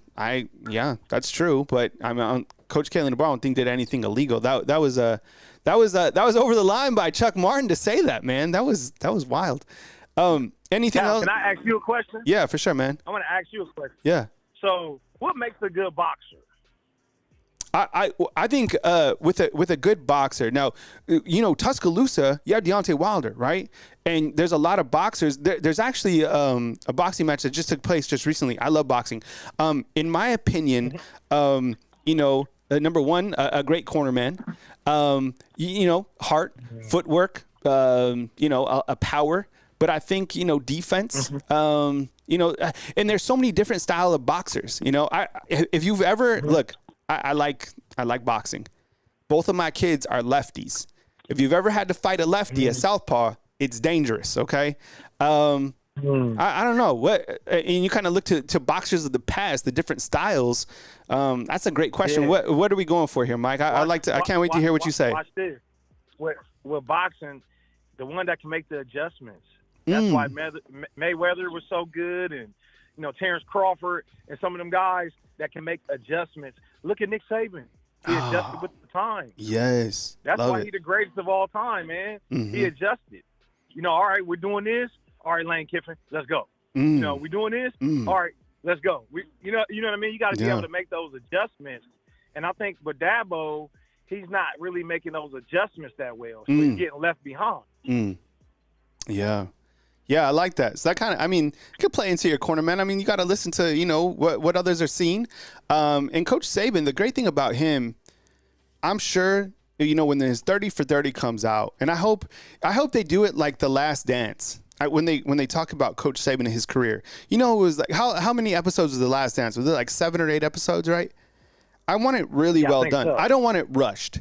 And one of the points I'd be interested to hear if I was to ever, talk to Coach Saban about this, was how difficult was it for him to kind of change with the times from being a defensive-only coach to changing right around Brian DeBoer. Honestly, it happened like right when I got here, the changing of the offense.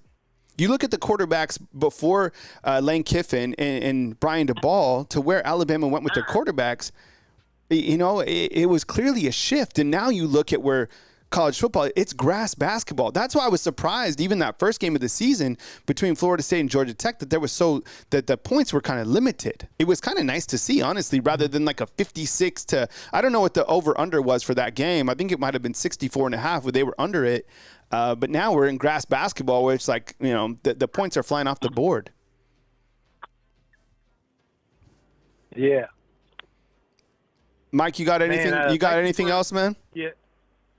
No, I'm just so excited for the season, man. I got so much to say, but I'll be able to call back in. I want to share the time with other people, man. But you're doing a great job. I appreciate it, man. I look forward to listening to you on YouTube every day. Hell yeah, man. I appreciate the support, man. All right, doing your thing, okay? Take it easy, man. All right. Mike calling in from the 614. We got a 256 and a 431 coming up right here on Bama Football on YouTube. I appreciate you guys being here. Thank you so much.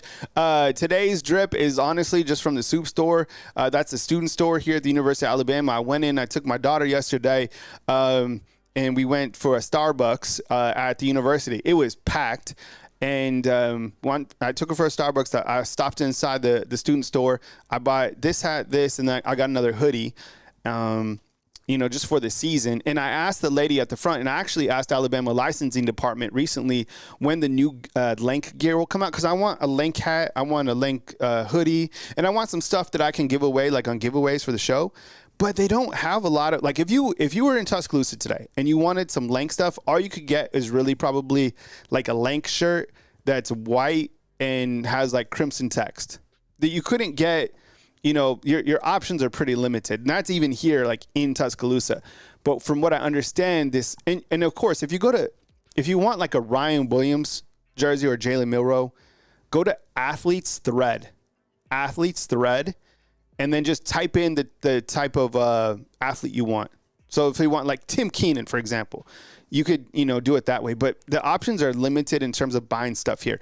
Coming up, we'll talk Alabama football. We're taking calls. We're kind of celebrating college football. We'll take you all the way to Nick Sheridan and Kane Wommack's press conferences, which are at 11:30, and then Coach Kalen DeBoer at 12, right here on Bama Football on YouTube. On Tuesday, those are player interviews after practice, and then on Wednesday, assistant coaches after practice. Wednesday night will be Coach Kalen DeBoer's Hey Coach show from Bomb Hours here in Tuscaloosa, Alabama. With Chris Stewart, who does an amazing job. By the way, there's a great article that you could read right now on 3, I think it is, with Andrew Bone, where he goes one-on-one with Chris Stewart, which I think is pretty cool.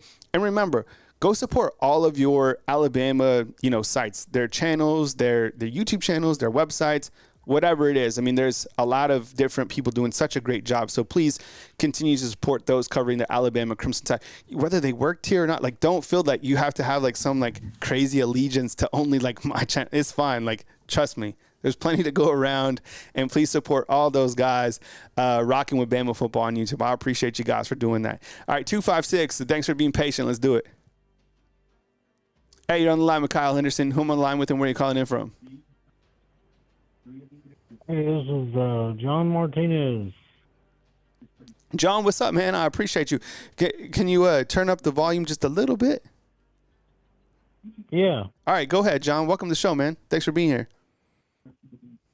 Hey, I'm excited for the season. I watch you on YouTube every day. Thank you. I wrote some notes down, but I don't guess you want to hear them all. Okay. Bama by 30. I got that score as 37-7. Okay. I got Florida State losing again. I got LSU losing.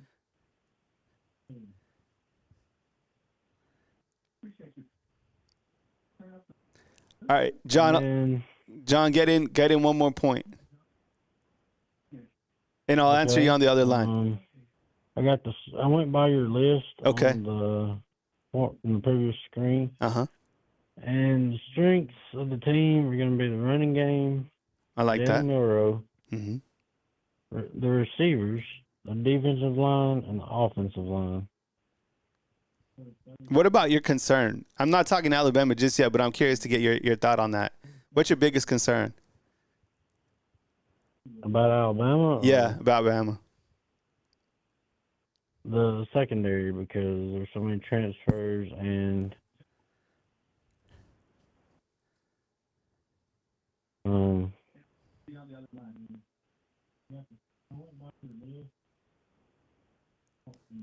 All right, John. I'm gonna move on, man. But thanks for calling in. I'll get you on the other line, man. Thanks for calling in, John Martinez, man. Thanks, buddy.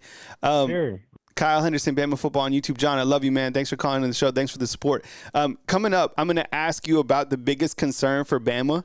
And I agree with John, okay? It's the secondary. And I thought it was hilarious. There was on War Chant, which is part of On 3, there was a huge group of people saying that they wanted a refund from the site because Florida State had been gassing up, like the reporters had been gassing up their fans, and then they lost on the field. Look, it's easy to gas up any team in the preseason. Everybody does it because this team's better, the offensive line, they're slimmed down, blah, blah.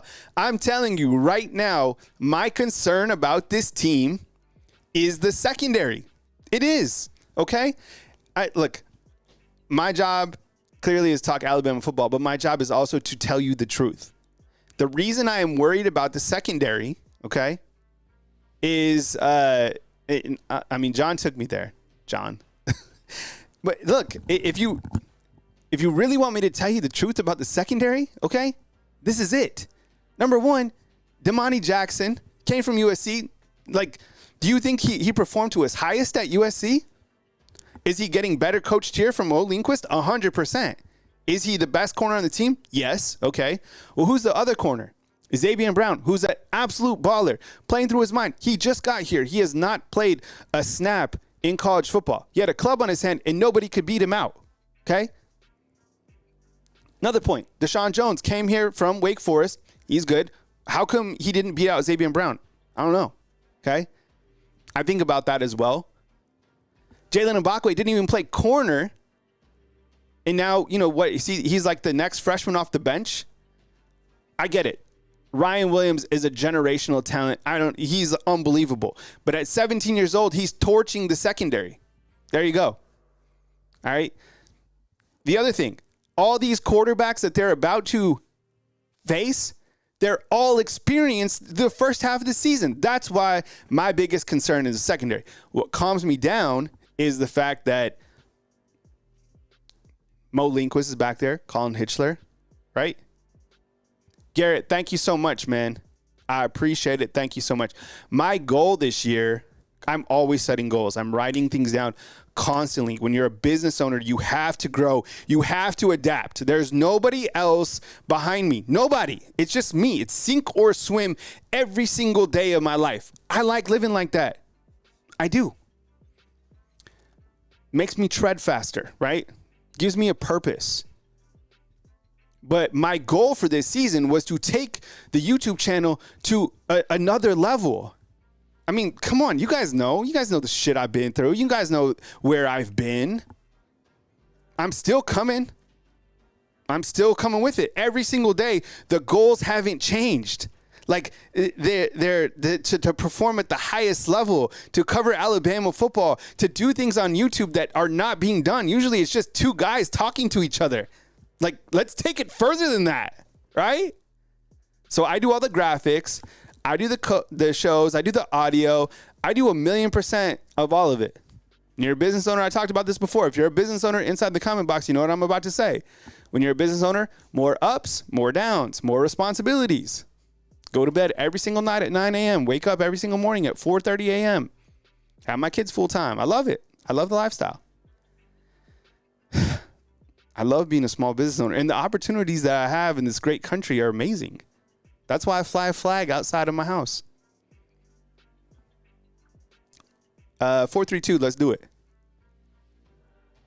Hey, thanks for calling in. You're on the line with Kyle Henderson. Who am I on the line with and where are you calling in from?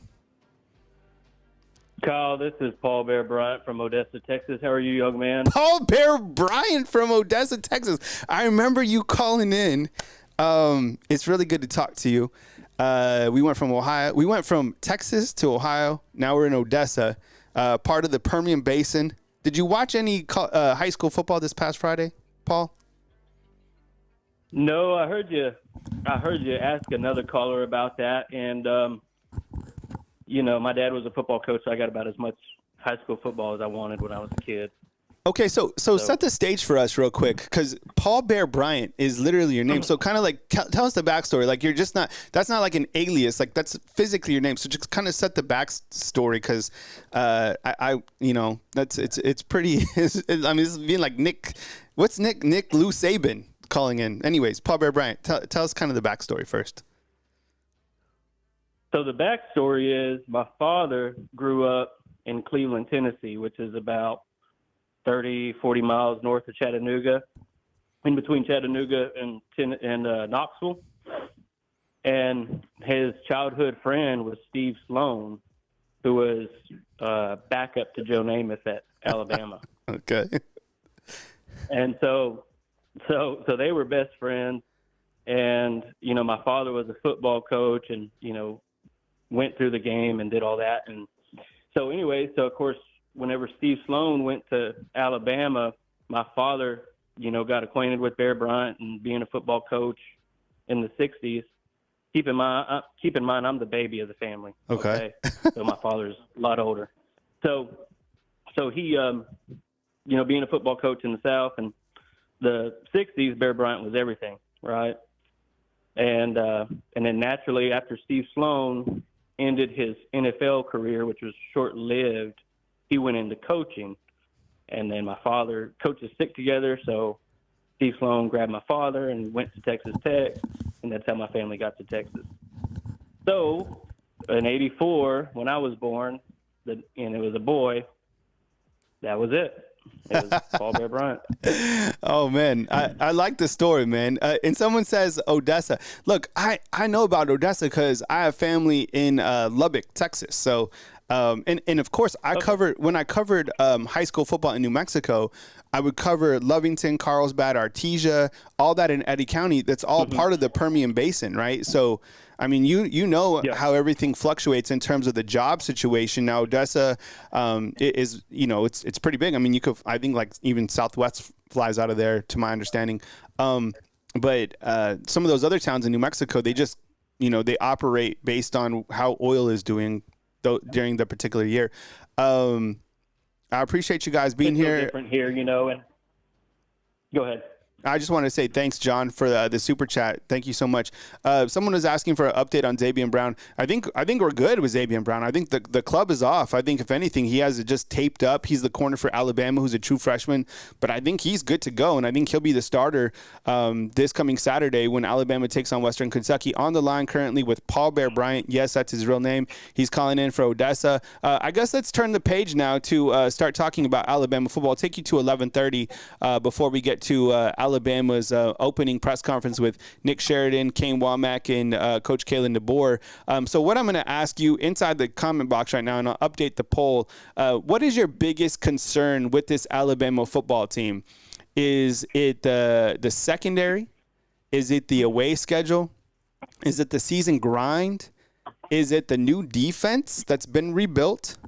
Is it the play of Jalen Miro? Be honest with me. You guys go ahead and comment inside the comment box. Paul, you take it away, man. What's on your mind? Well, I mean, we can stay on your topics, brother. A lot of people know, I'll say this, a lot of people may recognize Odessa from Friday Night Lights. Yes, yep. Which was the era, that my father was a coach, and unfortunately, right. But we were, there's two schools, Permian and OHS, and he was at OHS, so it was a little different story over there. But, my biggest concern, I think you hit the nail on the head with the secondary, because we did lose a lot of big-time talent to the draft. And so that may be an iffy.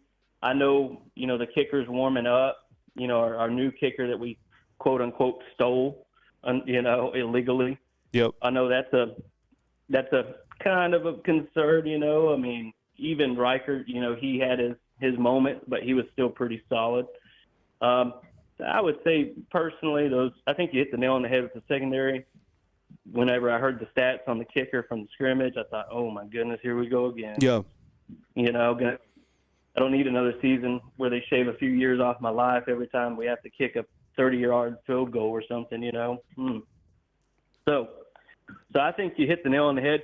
But my question, I got for you and the undefeated, and anybody can type in a comment, is, the first week of football when Alabama kicks off, it's like Christmas in my house for obvious reasons, right? Yep. So do you have any sort of first Alabama game celebrations in your household? And I'll tell you mine, and if so, type in the comment, or, I'd love to hear it as well. I get the fam together, and, everybody's in the crimson and white, and we make a big old serving of my world-class shrimp and grit. And my wife doesn't do shrimp, so I make her crab and grit. Oh, my goodness. That's just, yeah. Happy wife, happy life. And it is. Yeah. The thing about it, so clearly living in Tuscaloosa, it's cool because I have a neighbor who lives just a couple houses down from me. He's made drinks based off players' names. Like, for example, he has like drinks off of like Tua Tagovailoa or like Jerry Jeudy or like, even new guys. He'll create a cocktail, like a signature cocktail after that, and he might bring it by or whatever. For me, that's a work day for me. But for my kids now growing up in the culture of Alabama football, they go to the games. And they love it. They can't wait to go this Saturday. They go to all the home games. They don't go to the away games, clearly. But no, it's a celebration here in Tuscaloosa, and it's really amazing to see the college football pageantry. Like, one of the things that I love most about living here is being able to see the tailgate and the experience. And, like, for this first game against Western Kentucky, the tailgate will be all day long because the game's at 6 p.m., right? So you'll have the quad down in Tuscaloosa be completely filled. It's amazing how it transforms with the TVs, the grills, everything. And so that's really amazing to me. I'm asking right now on the line with Paul Bear Bryant, calling in from Odessa, Texas, your biggest concern, and right now looks like the secondary is at 52%. I mentioned my reason why about the secondary. Other options I included: away schedule, season grind, new defense, and the play of Milroe. Those seem to be kind of constants that people have talked about during fall camp, and even before that, going into the season. The away schedule I hit on because it's a tough away schedule. Games on the road at Wisconsin, games on the road against Tennessee, LSU, on the road against Oklahoma. Those are tough games to play, tough environments, specifically for a coach who has never coached away in those games before. Has he played in big games? Of course. He hasn't never coached in the third weekend of October, I promise you. Like, that's fact. Not saying that he can't compete at a high level, because he's done that, which is also fact, but those are different type games. Playing Georgia at home, the season grind. Look, you look at Florida State's schedule, pull up Alabama's schedule. There's a big difference. There's a season grind. That's why I continue to talk about the depth being of the utmost important this entire season. Paul, anything you want to hit on, man, before I move to our next caller? No, that's it, brother. I'm very, I'm super excited for you and your channel. Everything's growing really nice, and roll tide to everybody. Yeah, appreciate it, man. Great Saturday this weekend. Thank you so much. All right, we'll talk to you again soon. All right, man. Paul Bear Bryant calling out of Odessa. That's so awesome. 470. You ready to go? Stretch them out. Let's do it. Hey, 470. What's up? Thanks for calling in. Who am I on the line with and where are you calling in from? What's up, Kyle? It's Chance. I ain't talked to you in a minute. Chance, what's up, man? I appreciate you calling in, man. Welcome on in the show. We've turned the page to talk about Alabama as we gear up for our week one showdown with Western Kentucky. We're going to take you to 11:30, where we got Kane Wommack, Nick Sheridan. I don't know who will be first to speak at the podium, and then Coach Kalen DeBoer at 12. We'll bring it right to you on Bama Football on YouTube in one shape or another. But we got Chance on, man. I'm asking everybody about the biggest concern for this year's Alabama football team. Secondary, the away schedule, the season grind, the new defense, the play of Milroe. What's your take when we start right there, Chance? And welcome on in, man. I appreciate you being here.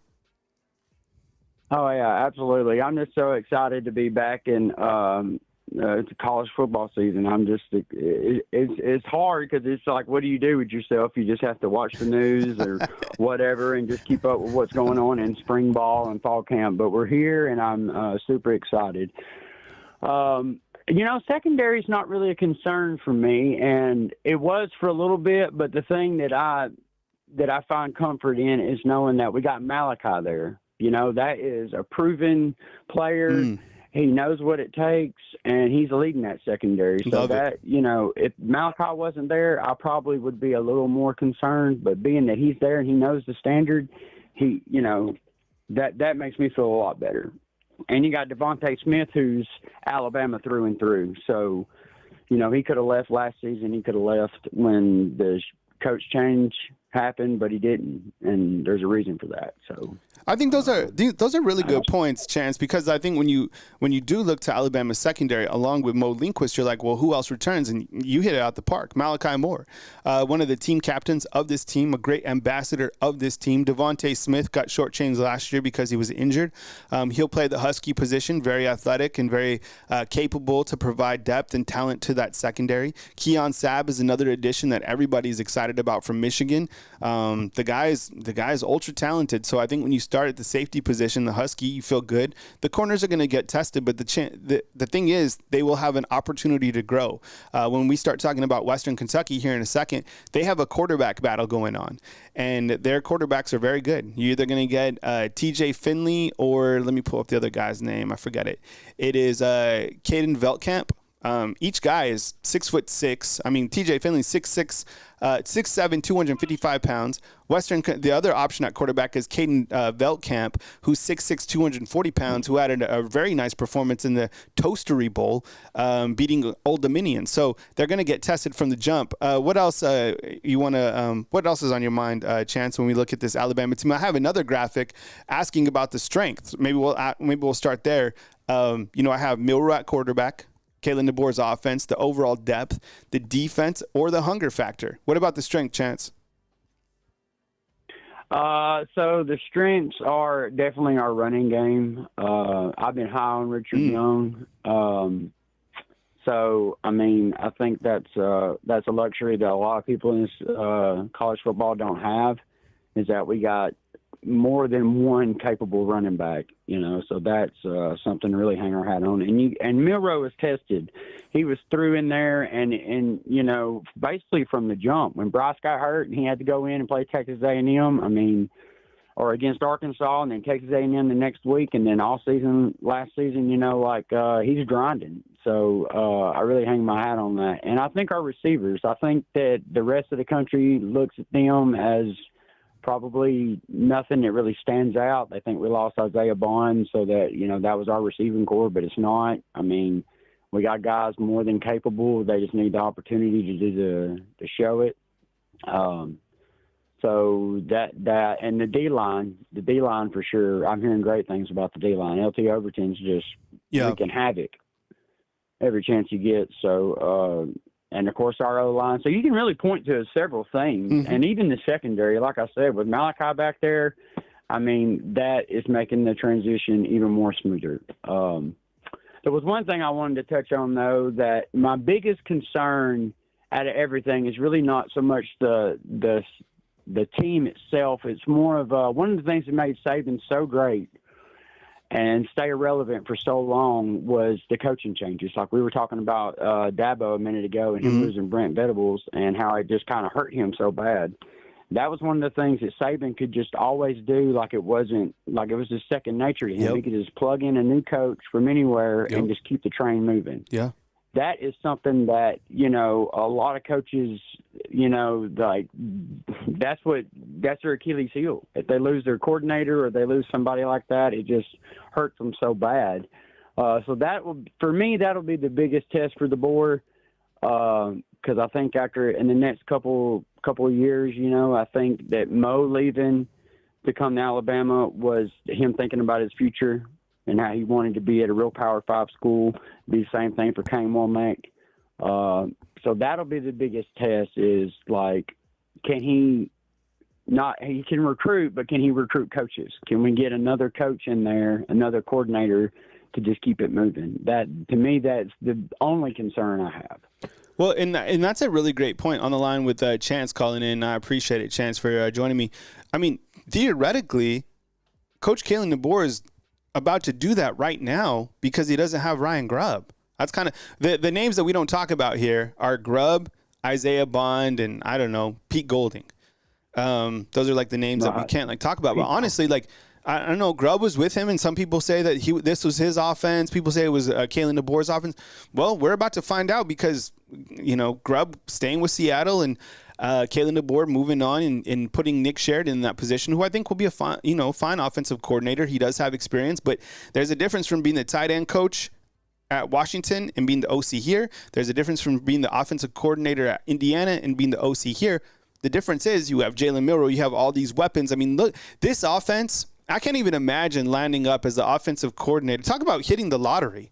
You hit the lottery in different ways in life. Yeah. Like Nick Sheridan hit 777, this is incredible. To be able to have an offense like this, how old is Nick Sheridan? He's not even 40 years old. This is insane. No, he's in his mid-30s. Thank you. 30s, Let's say Alabama just absolutely runs the table and this offense is just untouchable. Nick Sheridan's stock is going to go through the absolute roof, and he's probably going to have, his pick as well. I think he probably, for his sake, I think he should stay under Coach Kalen DeBoer for a couple years, get things really rolling. But a guy like Mo Lindquist, he won't be here long. He's a head coach. Same thing with Kane Wommack, but I think, Wommack should probably stay as well. Build it up for a couple years.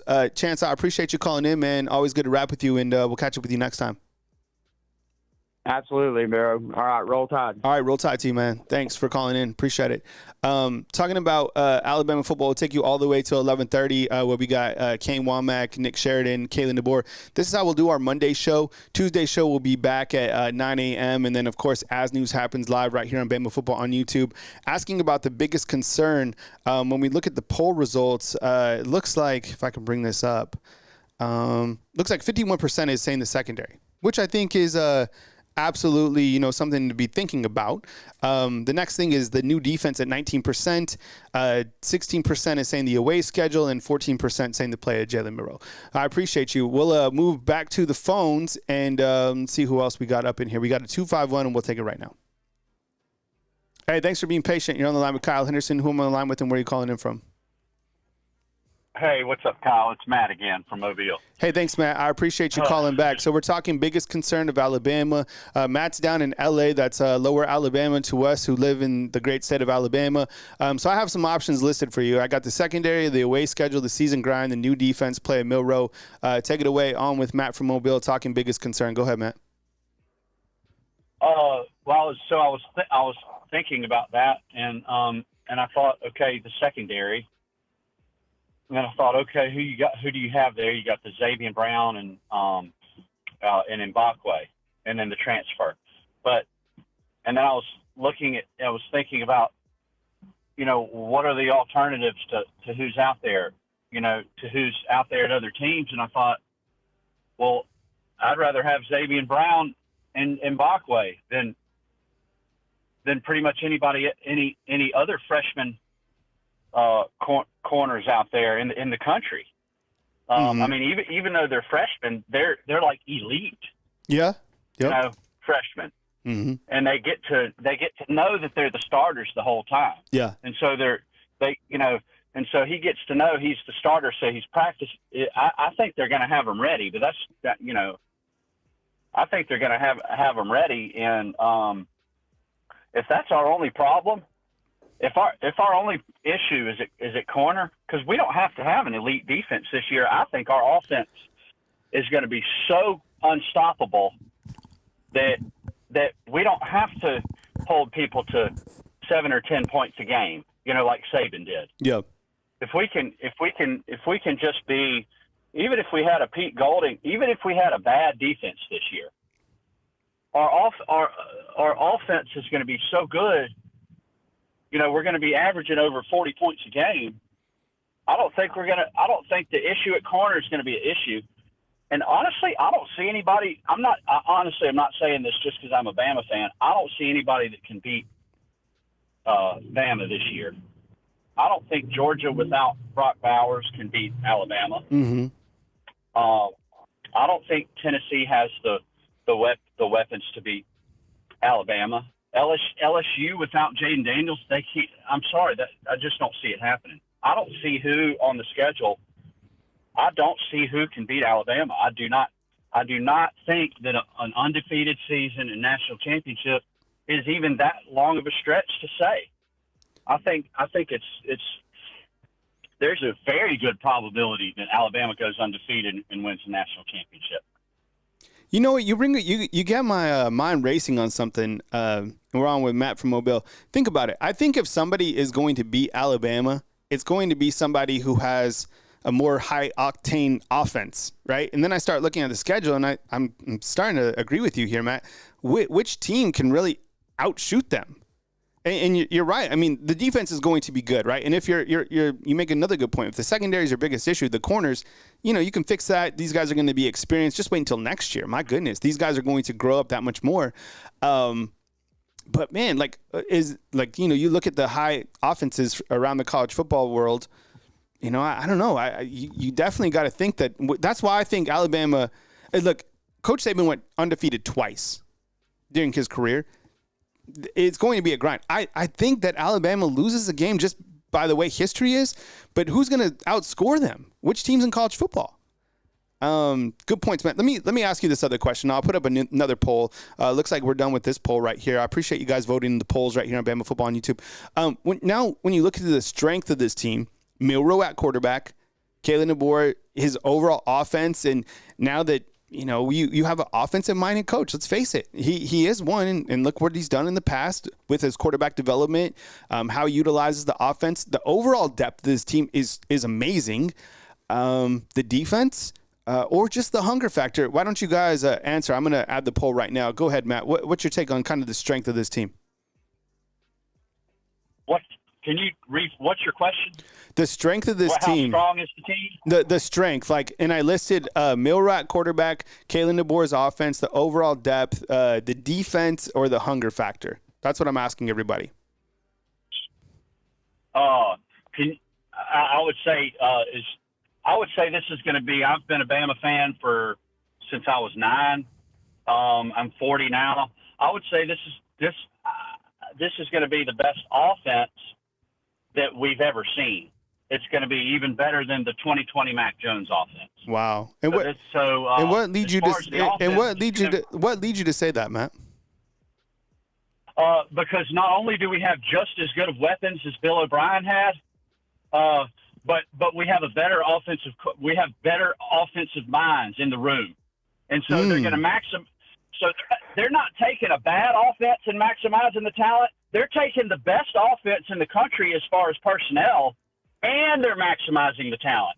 So the combination of the best personnel and the best offensive minds, I really think this is going to be the best offense I've ever seen as an Alabama fan. I can't think of one offense in history that has the weapons that this offense has. Can you imagine Kendrick Law even faster this year? Because of the development program they have, every player gets faster every year. Can you imagine Kendrick Law and Prentice even faster this year than they were last year? I'm excited, man. I can't wait.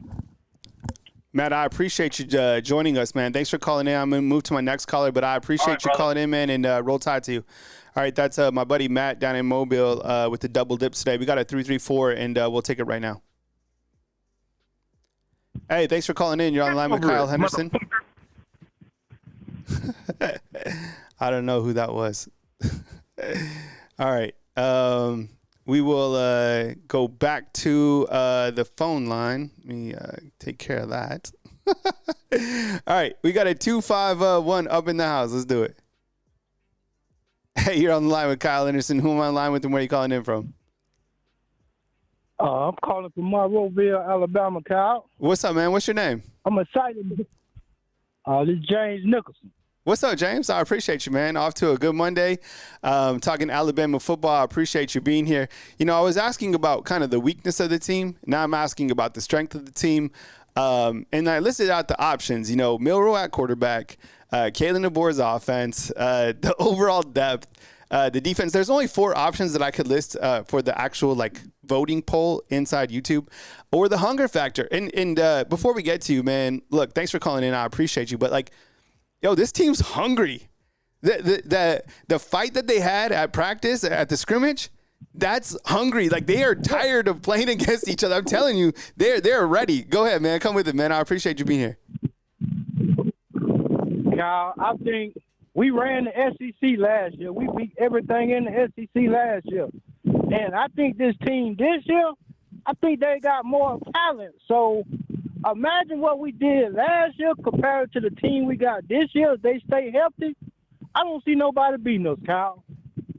And you know what? Matt was bringing up some good points. I mean, I think the team that, it has to go head-to-head with Alabama to beat them is a team that has a better offense. Who has a better offense than Alabama? Even if we're playing the paper game, right? Your team versus my team on paper, who has a better offense? Okay, how about this? Can we list out you guys in the undefeated? You said it was James, right? You said it was James? Right. List out that's right, Kyle. List out the top offenses right now, just off the top of your head, inside the comment box, undefeated. Who are the top offenses? Just list them out. Okay, James, what else you got, man? Shit, I think Milroe is the best thing in the SEC. They don't want to give it to him, but he can do a threat quarterback. I think he's the best thing in the SEC this year. Look, I see him win the Heisman too if he stay healthy. Look, think about this. Alabama runs a table. Jalen Milroe throws for over 3,500 yards. Jalen Milroe runs for, I don't know. Let's set the bar at, if I'm setting over under, I'm saying 600 yards that he's going to rush for. Let's just say that's the minimum. I think he runs for over that. So now you're talking about an over 4,000 yard in total season with 40 touchdowns? It would be insane if he doesn't win the Heisman Trophy. For those of you that got in betting at 1,400 with Milroe, I mean, that's almost house money you're playing with. What do you think about, you've been watching the press conferences. You've been hearing about the defense. What do you think about Kane Wommack? He's actually somebody who's really grown on me. I'm drinking the Kane Wommack Kool-Aid before the game's even played, and that could be dangerous. Maybe this comes back to bite me. I don't know. I like Kane Wommack. He's kind of became like my favorite. At first, it was Jamarcus Shepard, which I still have a great appreciation for. Mo Lindquist as well as an assistant. But now, like, I'm riding the Kane Wommack. Am I crazy? Am I the only one? No, you ain't crazy. I love this guy, man. He got the team energized. He got the guys ready to play, ready to show what they can do. So I went be my team. Yeah, no doubt. Anything else you want to hit on, man, before I move to the next caller? No, Kyle, but roll tide, and boy, I see this being all year though. All right, man. I appreciate you, man. Thank you so much. Calling again anytime, man. I'll catch up with you, man. Thank you for the support. Okay, Kyle. Have a good day, man. All right, man. Take it easy. Roll Tide. All right, roll tide to you. All right, we go back to the phone lines. We got an 832. I think we got. Is this Mike? Are you double dipping? Yes, I am, Kyle. Thank you for having me back again. It's all good, man. It's good. This is the college football celebration show. Okay, we are so excited to be here, to be talking college football. I've been going back to I went to the biggest concern, and I think the poll said we are all concerned with the defense, which I think makes sense. But now we're talking like the strength of the team. After Matt from Mobile, he was bringing up some good points, man. I mean, doing a really great job. What's kind of the strength of your team, going into this season? On with Mike from Austin. The strength is going to be the running game. The running game. All the good running backs we have, on top of Jalen Milroe being a good running quarterback, the strength is the running game. That's what I think it is, and the offense overall. But I'm very excited about that. And in hindsight, Kyle, I know this is water under the bridge, but in hindsight, Tommy Rees from 1 to 10, I give Tommy Rees a 4. And the reason why he brought in Butchner, and all it did was destroy Milroe's confidence. That's all it did. And he should have went with Milroe from the word go and worried more about our offensive line, which was the biggest weakness on the team. But strength is definitely going to be the running backs, man, because I think we got some heightened potential there with the running backs. I love the running back room. I mean, when we look at the depth chart of the running back room, I know Jam Miller's been in a black jersey for, 10 days or whatever it is. He's going to be 100% healthy. I think that, the overall health of this team has been great. I mean, you survive a hard-hitting fall camp. You're in great position. Clearly, I mean, you could look at Texas. What are they missing? 2 running backs already. You're looking at Georgia, who had to dismiss a player. There's a lot of different injuries that have taken place before the first official week of the season. Alabama is certainly healthy, and I agree with you. I think Tommy Rees. The thing is, Nick Sheridan's a younger offensive coordinator as well. I just got the feel from the jump that this stage was too large for Tommy Rees.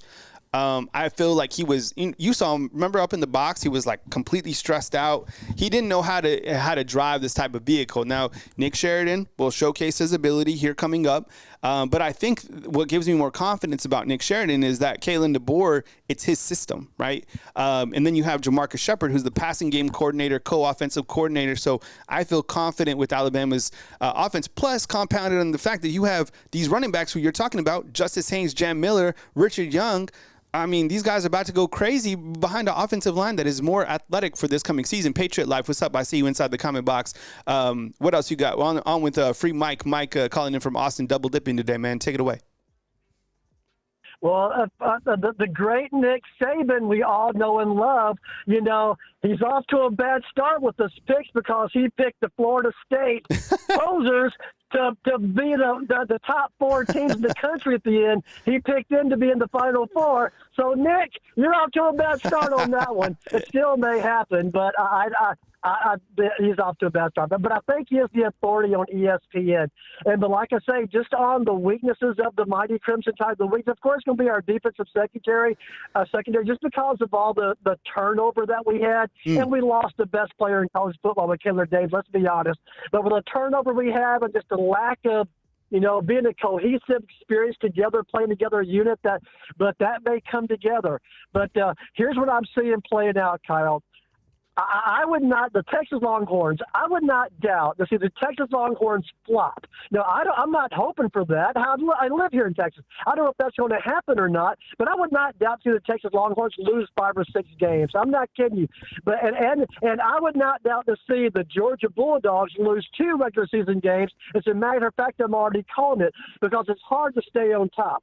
And before they all want to say the dynasty's over and Georgia's a dynasty, I'm not buying that till Georgia can actually beat Alabama. Because Alabama's, 5-1 versus Georgia in the Saban era, if not better than that. Yep. So until Georgia can actually beat Alabama on a regular basis, Georgia's not a dynasty, and they haven't taken that away, just in my opinion. And look, awesome season. Will you guys please hit the Georgia UGA sucks emoji inside the comment box? And I always say this, is they have amnesia. It's crazy. That someone called last week, and they said that they have a house divided, Alabama fan and Georgia fan living in the same house. So that's kind of where things are at. Mike, anything else, man? While we got you on, Patriot Life in with 5 fan funderships. Well, that'd be brutal, but better than be living with an Auburn fan. I'll be honest. You never hear the end of that kick 6. You know what I mean? They tell you every day.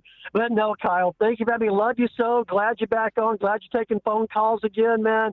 And just roll tide. Dynasty continues. It's going to be a great season, man. You take care, brother, man. All right, man. Appreciate you. Thanks for double dipping in here. That is Mike calling in from New Jersey. Mike from New Jersey. Mike. That's Chris from New Jersey. Mike from Austin. All right. Hey, 256. Hang tight real quick. I got a segue to our kind of the last 30 minutes. I wanted to play before we get to the press conferences. I wanted to play a little soundbite from Western Kentucky's football coach. Okay, so at a glance, and I have a graphic real quick. Maybe I'll show that first.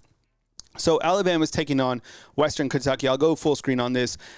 Alabama, Western Kentucky, this coming weekend in Tuscaloosa. They last met in 2016 with Alabama winning 38-10. The head coach is Tyson Helton. Since 2019. In 2018, he was actually the OC at Tennessee. Last season, Western Kentucky was 8-5, 5-3 in conference play. They beat Old Dominion in the Toastery Bowl. Now, the biggest storyline coming out of Western Kentucky for the Hilltoppers is they have a quarterback battle.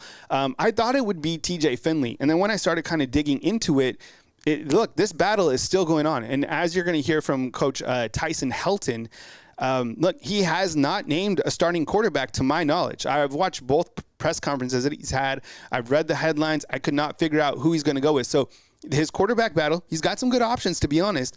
You have TJ Finley. That's a name that you probably remember. 6'7", 255 pounds.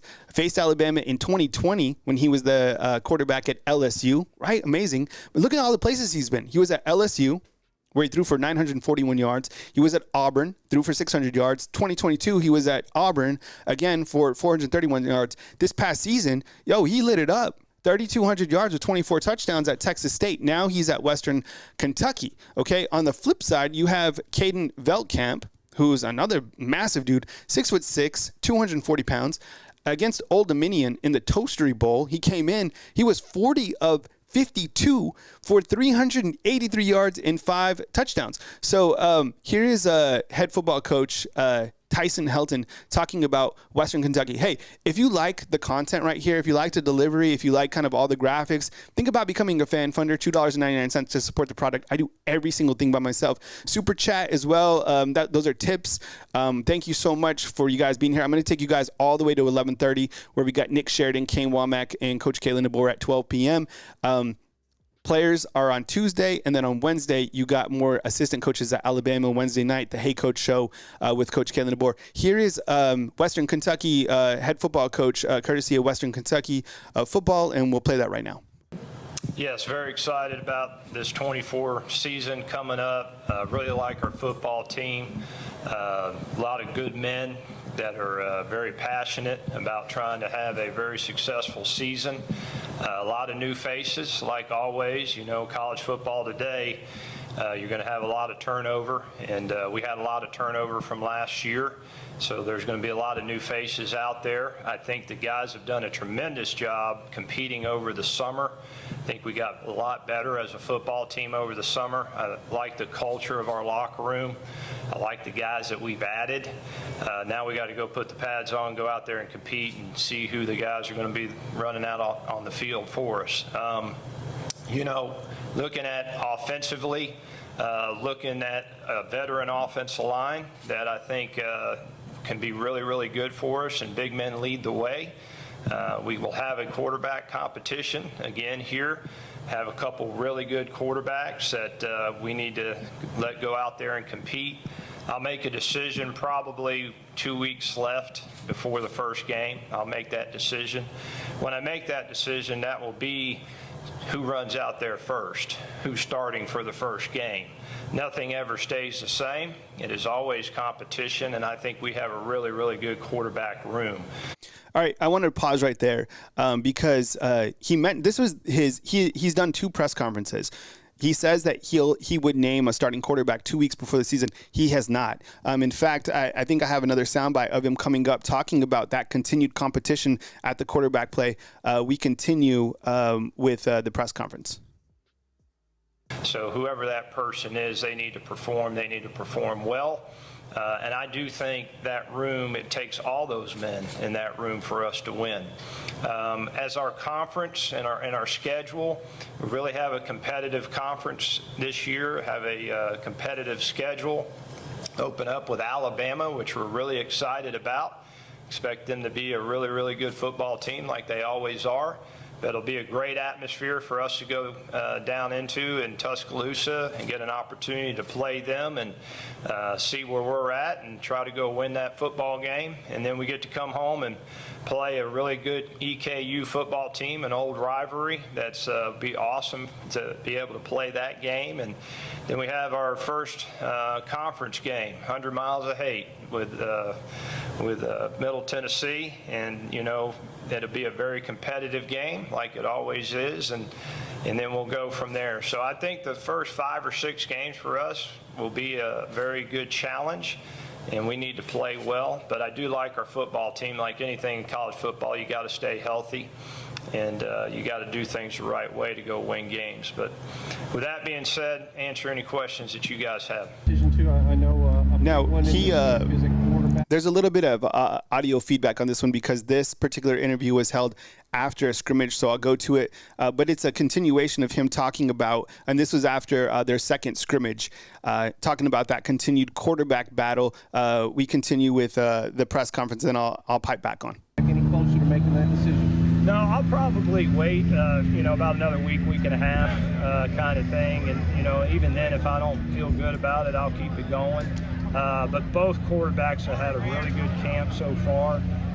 Both guys we're very blessed to have, and both guys are doing a nice job of leading the team. And I just want to let those guys keep competing and see what happens. But we still have a lot to go with those quarterbacks as far as the competition piece. What's it going to come down to separate? Really, for me, it's just a feeling. You can look at stats all you want. You can look, but it's just more of a feeling deal for me. And I think it's going to take both our quarterbacks for us to go make a run this year. I really, really do. And I think they're good. Both those kids are good for the team. I think we got a strong quarterback room overall. And at the end of the day, you could probably flip a coin on either one of them. They're both good quality players, good leaders. We just got to keep rolling with the competition piece. Anybody really pop today in this scrimmage? No, nothing really overall jumps out at me. Thought defensively really had some big stops, got us in some 3rd and long situations. Thought at times they had really good momentum on defense. Offensively had way too many penalties. Operations penalties and those kind of things. Ball moved well at times with the offense. Some of the skilled players, that were young, that haven't gotten a lot of reps, I thought came in and did a nice job. We need to get those guys some more reps. But overall, I didn't have one particular guy. I thought just as a team we got better today. All right, that was head football coach for Western Kentucky, Tyson Helton, talking about his squad coming into Tuscaloosa. I appreciate you guys being here. Kyle Henderson of Bama Football on YouTube. Kind of one more glance at Western Kentucky. The last time that these two teams met was back in 2016. With Alabama winning by a score of 38-10. Now, I think the line is like 31, and I don't know, it's like 31 or 32. Jarvis, what's the line in this game? And this is what I'm asking you guys right now inside the comment box. Jarvis will hook me up with the updated line. But let me ask you this inside the comment box. Will Alabama beat Western Kentucky by more than 30? Please let me know inside the comment box. I'm going to take another short break. I'll be right back. I'm going to this time for my commercial break, it'll be honestly 2 minutes. I'm going to step away. I'm going to put this graphic full screen. You guys answer the question inside the comment box. Minus 31. Okay, so will Alabama beat? We'll still keep with the question. Will Alabama beat Western Kentucky by more than 30 points? You guys sound off inside the comment box and type Y for yes, type N for no, and I'll be right back in 2 minutes right here on Bama Football on YouTube.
All right, fam. Thanks very much for being patient. We're going to take you to 11:30. We should be able to carry the press conferences right here on Bama Football on YouTube. If somehow we're not able to, I'll basically just upload it as a regular video, which I'll probably still do anyways. And, so just be sure and be notified, for that. So we'll take you to 11:30. Like I said, Coach Kalen DeBoer will start at 12 p.m. So we plan to cover it here and to bring it here. If things change, we'll just continue to, stay fluid with it. I mean, I do all this stuff by myself, and there's always curveballs in the world of media. Sometimes things work out, sometimes they don't. One thing that I've learned is to not freak out, right? You continue to just roll with the punches and cover it the best that you can. I mean, this is the internet. The internet's undefeated. I am not undefeated, but you guys are the undefeated. You guys are the comment box, so I appreciate you guys. Let me update this poll question right here. And we have some callers as well. We got a 256 who's been waiting for a long time. Let me get to this. Hey, you're on the line with Kyle Henderson. Who am I on the line with and where are you calling in from?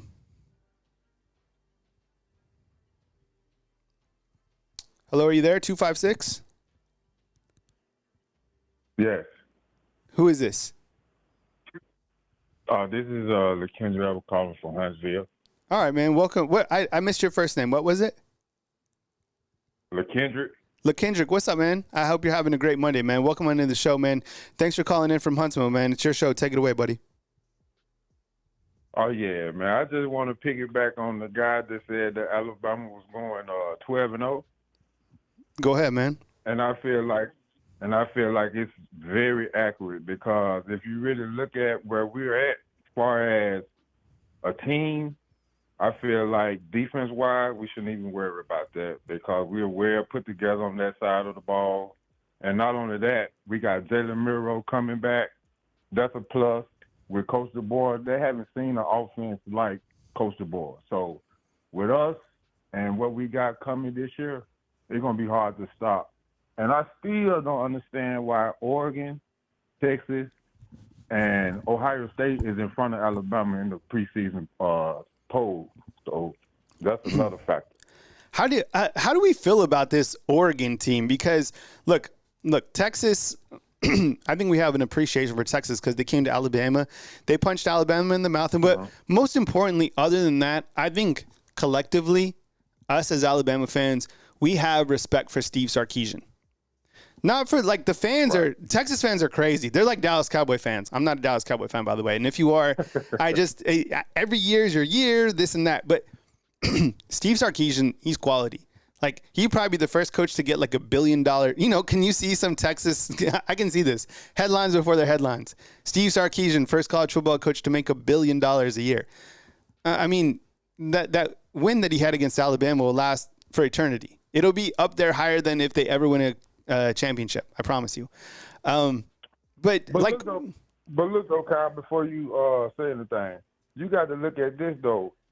Florida State started off with an L. And they also have two of our players in Roydell Williams and Vincent, and they lost. I feel like every player that left Alabama and went to other teams gonna take L's.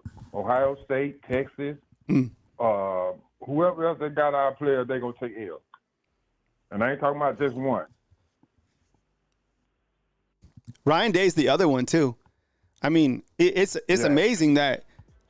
And I would say he has probably more pressure than anybody else. I mean, I know Billy Napier, that seat's probably pretty hot. But, like, Ryan Day up at Ohio State, like, what's the problem? Like, you have as much more money, if not as much as anybody else. I mean, he's put everything. Someone said that he spent like, I don't know if this is true, but someone said that they spent like $35 million or something like that. They got, Caleb Downs. They got Julian Sain. They picked up Seth. I don't know. No, I think we're gonna go undefeated. We're gonna go to the SEC championship and we're gonna win it all because of Jalen Miro and his success and his leadership with Booker, with Deontay Lawson and Malachi Moore. We're gonna be good. We're gonna be good. How do you feel about this game on, not to overlook any single game, but because it's a huge game, it's notable, against Georgia on September 28th here in Tuscaloosa. How are you kind of looking at that game from afar? I'm glad you brought that up. I feel like we're going to beat them by two or three touchdowns. Listen to me now. Georgia secondary, matter of fact, Georgia defense overall is suspect. They only got one good defensive lineman, and that's Stackhouse. And Michael Williams, and he hadn't did nothing when we played him last year in the SEC championship. He wasn't even called on. And then the secondary is young. You only got one that came back, and Malachi Starr. And then the rest of them you got is freshmen, Robinson and Bolden, 5-star true freshmen. It's going to be hard for them to come to Tuscaloosa and say they're going to shut down any of our receivers, period. The offense suspect, Carson Beck, even though he came back, I understand. But as far as the running back wise, you already know what that consists of. We don't allow that. No run game, none of that. No 100 yards, 50 yards, none of that. And Alabama's just going to put their foot down and just take the number one overall and just run with it. How do you feel about, I guess the one before that is the game against Wisconsin. How you feeling with that one? No, The Big Ten on Wisconsin is different. It's the Big Ten. You know how they is over there in Wisconsin. They don't stop moving and stuff like that. But like I said, with Jalen Milroe and his confidence from last year to this year is above head and shoulders. And I feel like our run game going to be the answer to that. Justin Haynes, Jam Miller going to just have a field day in the backfield. With our offensive linemen, I feel like that right there going to sum it all. And it ain't going to be a tough game because I feel like with Coach DeBoer and the way the atmosphere is and how the guys keep talking about how it's different, how they can pretty much just, gel together like, not knocking Nick Saban, saying the greatest of all time, but it's different. And them guys are showing it. And they're gonna show it come whenever we go to Wisconsin. But I feel like it's going to be a blowout too. Is there, before I move to my next caller, and I appreciate you calling in from Huntsville, is there anything else that you wanted to hit on? I know I asked kind of about the weaknesses. We're trying to get you to 11:30 because we have the press conferences. So I wanted to get one more point, and then I'll move on. But is there any area of concern for you? I wouldn't say really too much concern, especially not on the offensive side of the ball. But as long as our defensive linemen can contain the line of scrimmage, that'll give our secondary a chance to gel during the season. Other than that, I see no weaknesses because Kane Wommack going to have those guys flying across the field and playing Alabama ball. It's just going to go right back to the standard that it was. Point blank. Thanks for calling in, man. I appreciate it, and I'll catch up with you next time. Thanks for calling in. All right, Kyle. All right, we'll take this 2:05, trying to get to 11:30 for these press conferences. So this is the first time I've done this, so please stay patient with me as I kind of navigate all this. I have a bunch of screens going. 2:05, you're up. Hey, you're on with Kyle Henderson. Hey, Kyle. Toby, what's up? Toby, I appreciate you, man. Toby is our biggest fan from Leeds, Alabama. Me and Toby always see each other before games. Toby, can you give everybody a Roll Tide inside the comment box? Hey, and everybody inside the comment box, can you guys Roll Tide Toby? Roll Tide. Toby, how many games does Alabama win a national championship this year? Yes or no? Yeah. And okay, on a scale of 1 to 10, Toby, how excited are you for Coach Kalen DeBoer as a head football coach? 10. And who is your favorite player on this year's team? Sheridan. Did you say did you say Milroe? Yeah. All right, Toby. Before I let you go, man, do you think that Jalen Milroe wins the Heisman Trophy? Yes, I do. Yes, I do, Kyle. All right, Toby. Hey, man, I love you, man. Thank you so much for the support, and I'll catch up with you next time. Toby, go ahead, man. Kyle. Yeah? Oh, you go into game Saturday night. Yeah, I'll try to plan to see you outside of the stadium, Toby. Cool? Does that sound good? Yep. All right, man. Take it easy. Thanks for calling in, Toby. Okay. Love you. All right, love you too, man. Take it easy, buddy. All right, this is that's my boy Toby from Leeds. We got another 205 on the flip side. Hey, you're on with Kyle Henderson. Who am I on the line with, and where are you calling in from?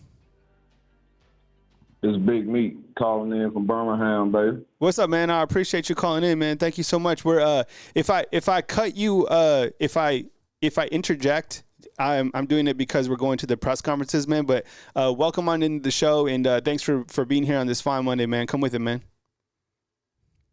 Roll Tide, man. I just want to say, yeah, we winning that championship this year, baby. Lank, baby. Lank. You know what? I asked. One of my points was kind of like about the strength of this team. Do you feel like people have kind of like, I think in our ecosystem, we're excited about this Alabama team, but other people think that Alabama's vulnerable. So I kind of added that hunger factor. Don't you think that this team is, they have something to prove? I like it. Yeah, they got something to prove, and they know they got something to prove. That's why they ready. I know they ready. You feel me? I can't wait. Roll Tide, baby. Yeah, Roll Tide. Let me ask you this. Like from a fan's perspective on the outside, what is the strength of this team? The strength of the team? Mm-hmm. The strength of the team is going to be, I think, is going to be the players that been there from when Nick Saban was there, because they already know the standard. They know exactly what need to be done. And they know everybody watching them this year. And they know everybody done written them off. Mm-hmm. Because if you look at it, they got them ranked at top 5. Then they got Texas. How you have Texas going to the SEC championship? Texas, this is their first year in the SEC.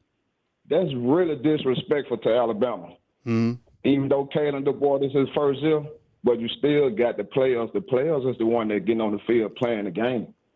Think about it. So I can't wait.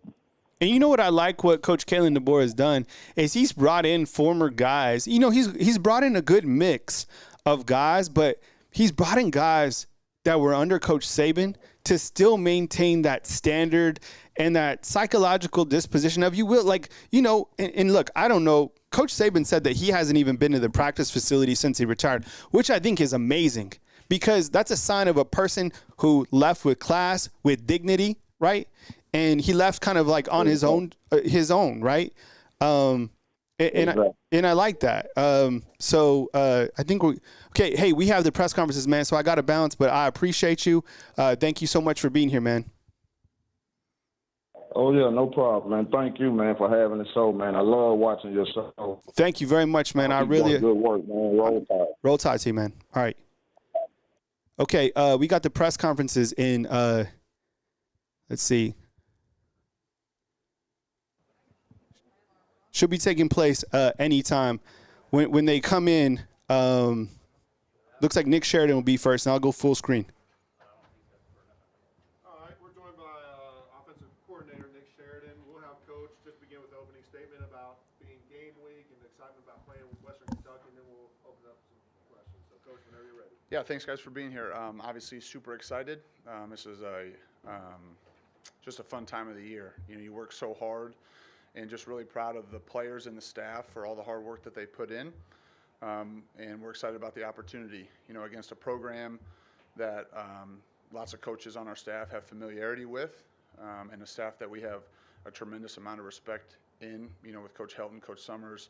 They have other members of their staff that has experience in this league and in other great conferences, and they have players that have played in this league as well. So tremendous opportunity, tremendous challenge, and super excited and super proud of the work that the staff and the players have put in up to this point. And we know that it's just beginning. So with that, I'll open up for questions. So starting right with Matt. Nick, I think you were on the 2012 WKU staff that went and played Alabama. What do you remember about that week and then that?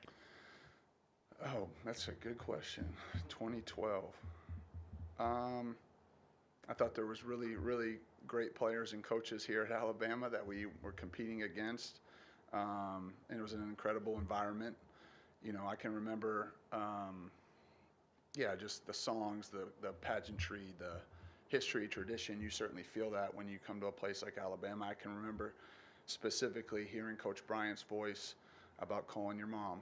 You know, I remember that being played over the big screen. So it wasn't the most enjoyable day for the Hilltoppers, but our kids battled hard. We had a lot of really, really good players there at Western Kentucky during that time, and obviously Alabama did as well. So it was an incredible environment, you know, to coach in and compete in.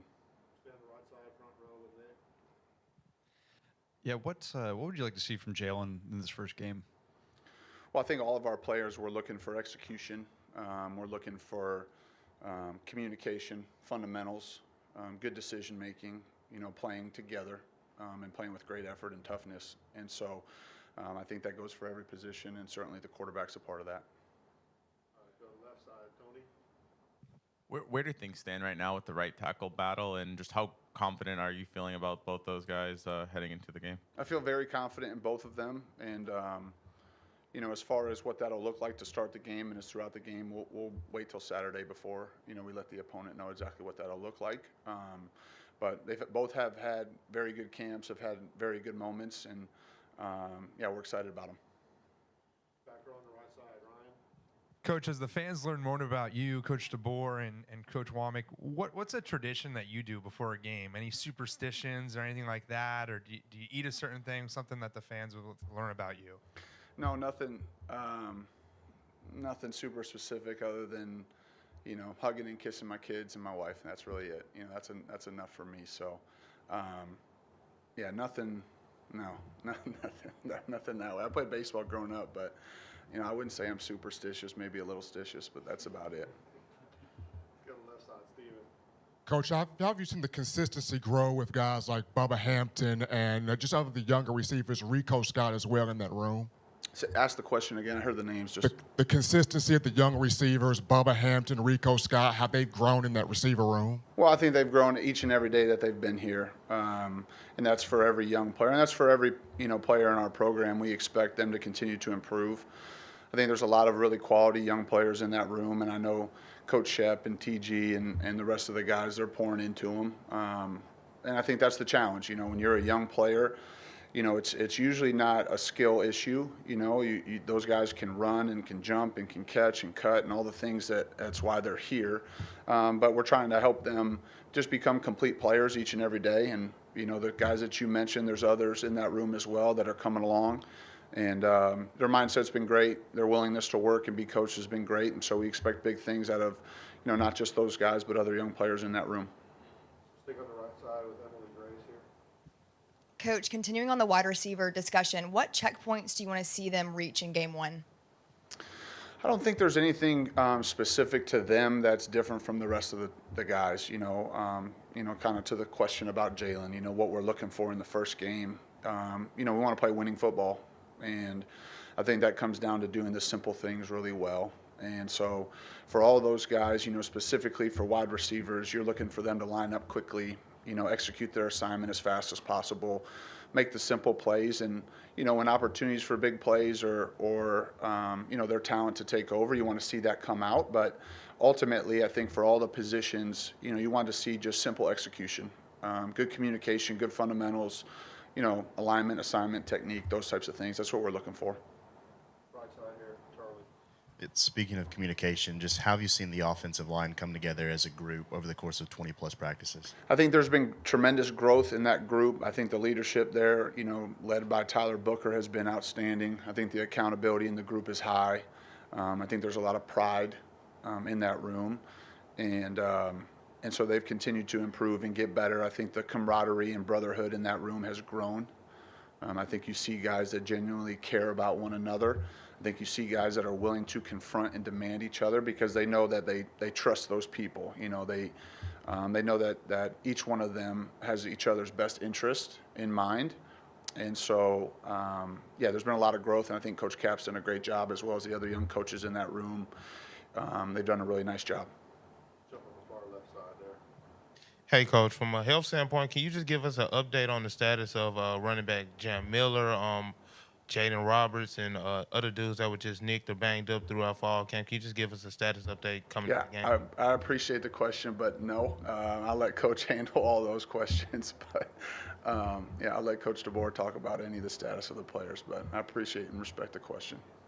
Let's go stay on the left side. Katie in the front row. You've been with Kalen at a couple of different stops, and a lot of things people have said throughout fall camp is kind of how steady he is. He doesn't get too up or down, but is there kind of a shift you see in him once game week comes around, or maybe when the season comes around and getting the game plan ready and stuff like that? Honestly, no. And I mean that in, it's a tremendous compliment to him. His attention to detail, his intensity, his focus is steady all the time, and it's a tremendous quality in a leader. In a person, and so no, I don't. We don't get to game week and then all of a sudden you see a different person. Not at all. His attention to detail is year round, each and every day in all areas of our program. And so, maybe your focus shifts to different, parts of, what you're responsible for relative to schematics or, putting together a game plan. But the attention to detail is steady all the time in all areas of our program. We have time for another one or two questions. If there are any out there. All right, Coach, good. Oh, do we have one? Katie, go ahead. Yeah. Sorry, Jamie. Hey, Coach. Saban on game day talked about how he visited the second scrimmage, and he said the culture is still the same right now as it was when he was coach. Can you describe the culture here at Alabama? Well, I think it's one that's, constantly evolving with each new group of players. I certainly think, I appreciate Coach saying that. That's important to us, and we have a tremendous amount of respect for, what he did here and the standard and the expectations that he's created along with the other former players and former coaches. I think it's evolving with each group, and so I think each step along the way, you learn more and more about your team and your unit and your position group, and I think we'll learn more about this group of players after the first game. You practice so long, and I think sometimes you learn more about your team after one game than you do after 30 practices. And so what I would tell you is that it's an unselfish group. It's a group that cares about one another, has tremendous pride in this university and this football program, and they want to do right by each other and the fans and their families. And they've been working extremely hard for this opportunity. And so we're really proud of the players. It's a great group of kids, and they come from great families, and we're really lucky to coach them. Okay, roll Tide. Fam, that was Alabama offensive coordinator Nick Sheridan up at the podium. New this season, you'll have the offensive coordinator and the defensive coordinator speak to the media, followed by Coach Kalen DeBoer. That's how these press conferences are going to work going forward on Mondays. Now on Tuesdays, you'll get players after practice, and then on Wednesday, assistant coaches. Wednesday evening, the Hey Coach show. So while we are waiting for Coach Kane Wommack to hit the podium, I appreciate you guys being here. Would you please hit the thumbs up if you like the content, if you like the delivery, if you guys are watching this on replay. Thank you very much. And audio is one thing that I'm really vigilant about, so I'm always looking inside the comment box. Sometimes the audio is out of my control. I raised it. For example, this should be really loud from me. But when Kane comes back, I'll fix the audio so it's not as loud.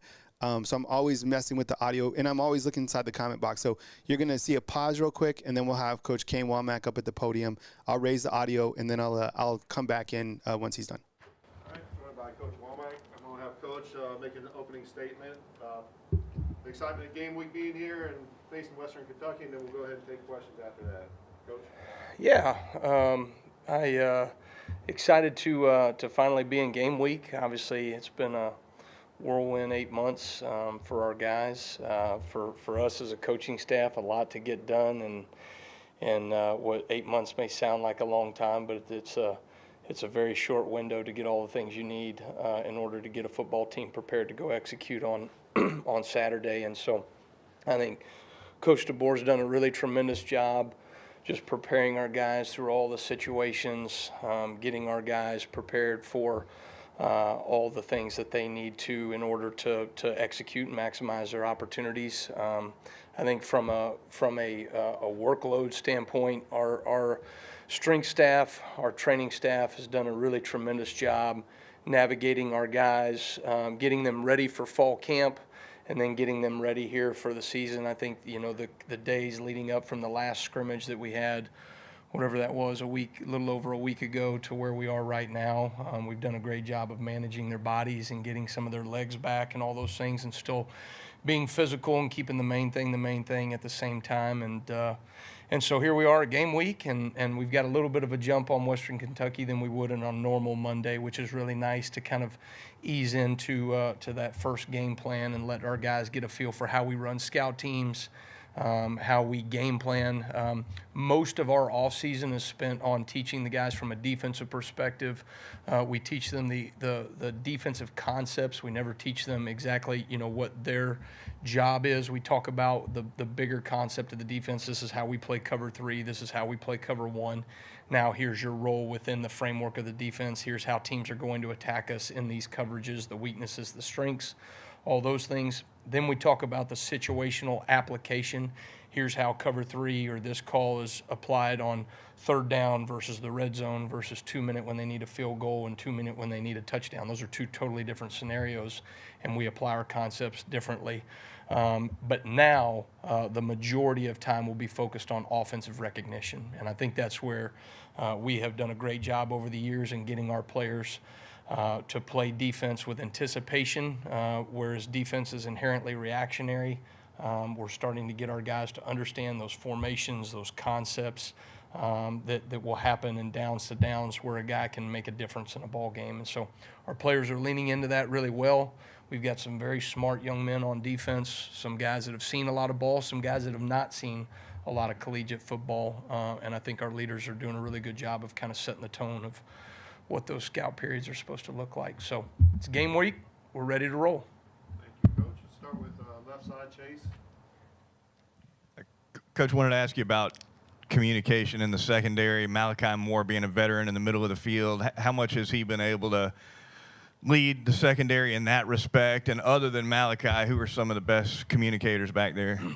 That's a great question. Well, when you have a guy like Malachi Moore, you really set the standard in terms of the leadership. I think when you talk about leadership and being a person that emulates what it's supposed to look like, right, leading by example, he is one of the hardest workers that I've ever seen in practice every single day, whether it's a workout, whether it's a walkthrough, whether it's a practice.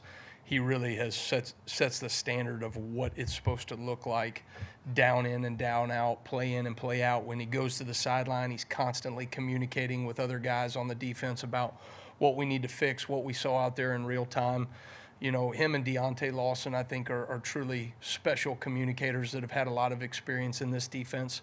But when you add guys like Jihad Campbell, who have been here, but maybe have not had the rep base of experience like those guys, I think he's done a tremendous job.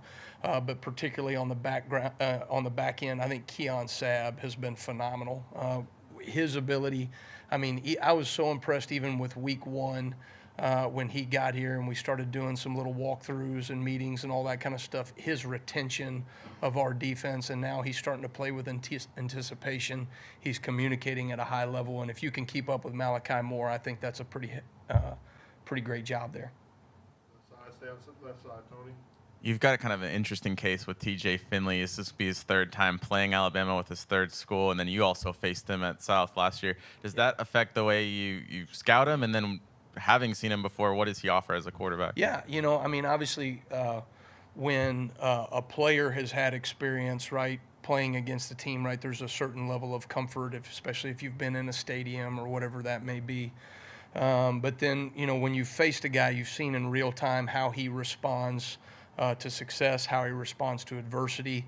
Quarterbacks are so much of what progression does this quarterback go through? What is his pre-snap routine? What does his cadence look like? And so getting to see some of those things in real time, right, has, certainly helps. I would say it probably helps on both sides in some ways. But really impressed with him a year ago. I thought, he's got a really good release. He can make all the throws. I thought he did a really good job of managing their offense really well. Took what was given early, but can work through a progression.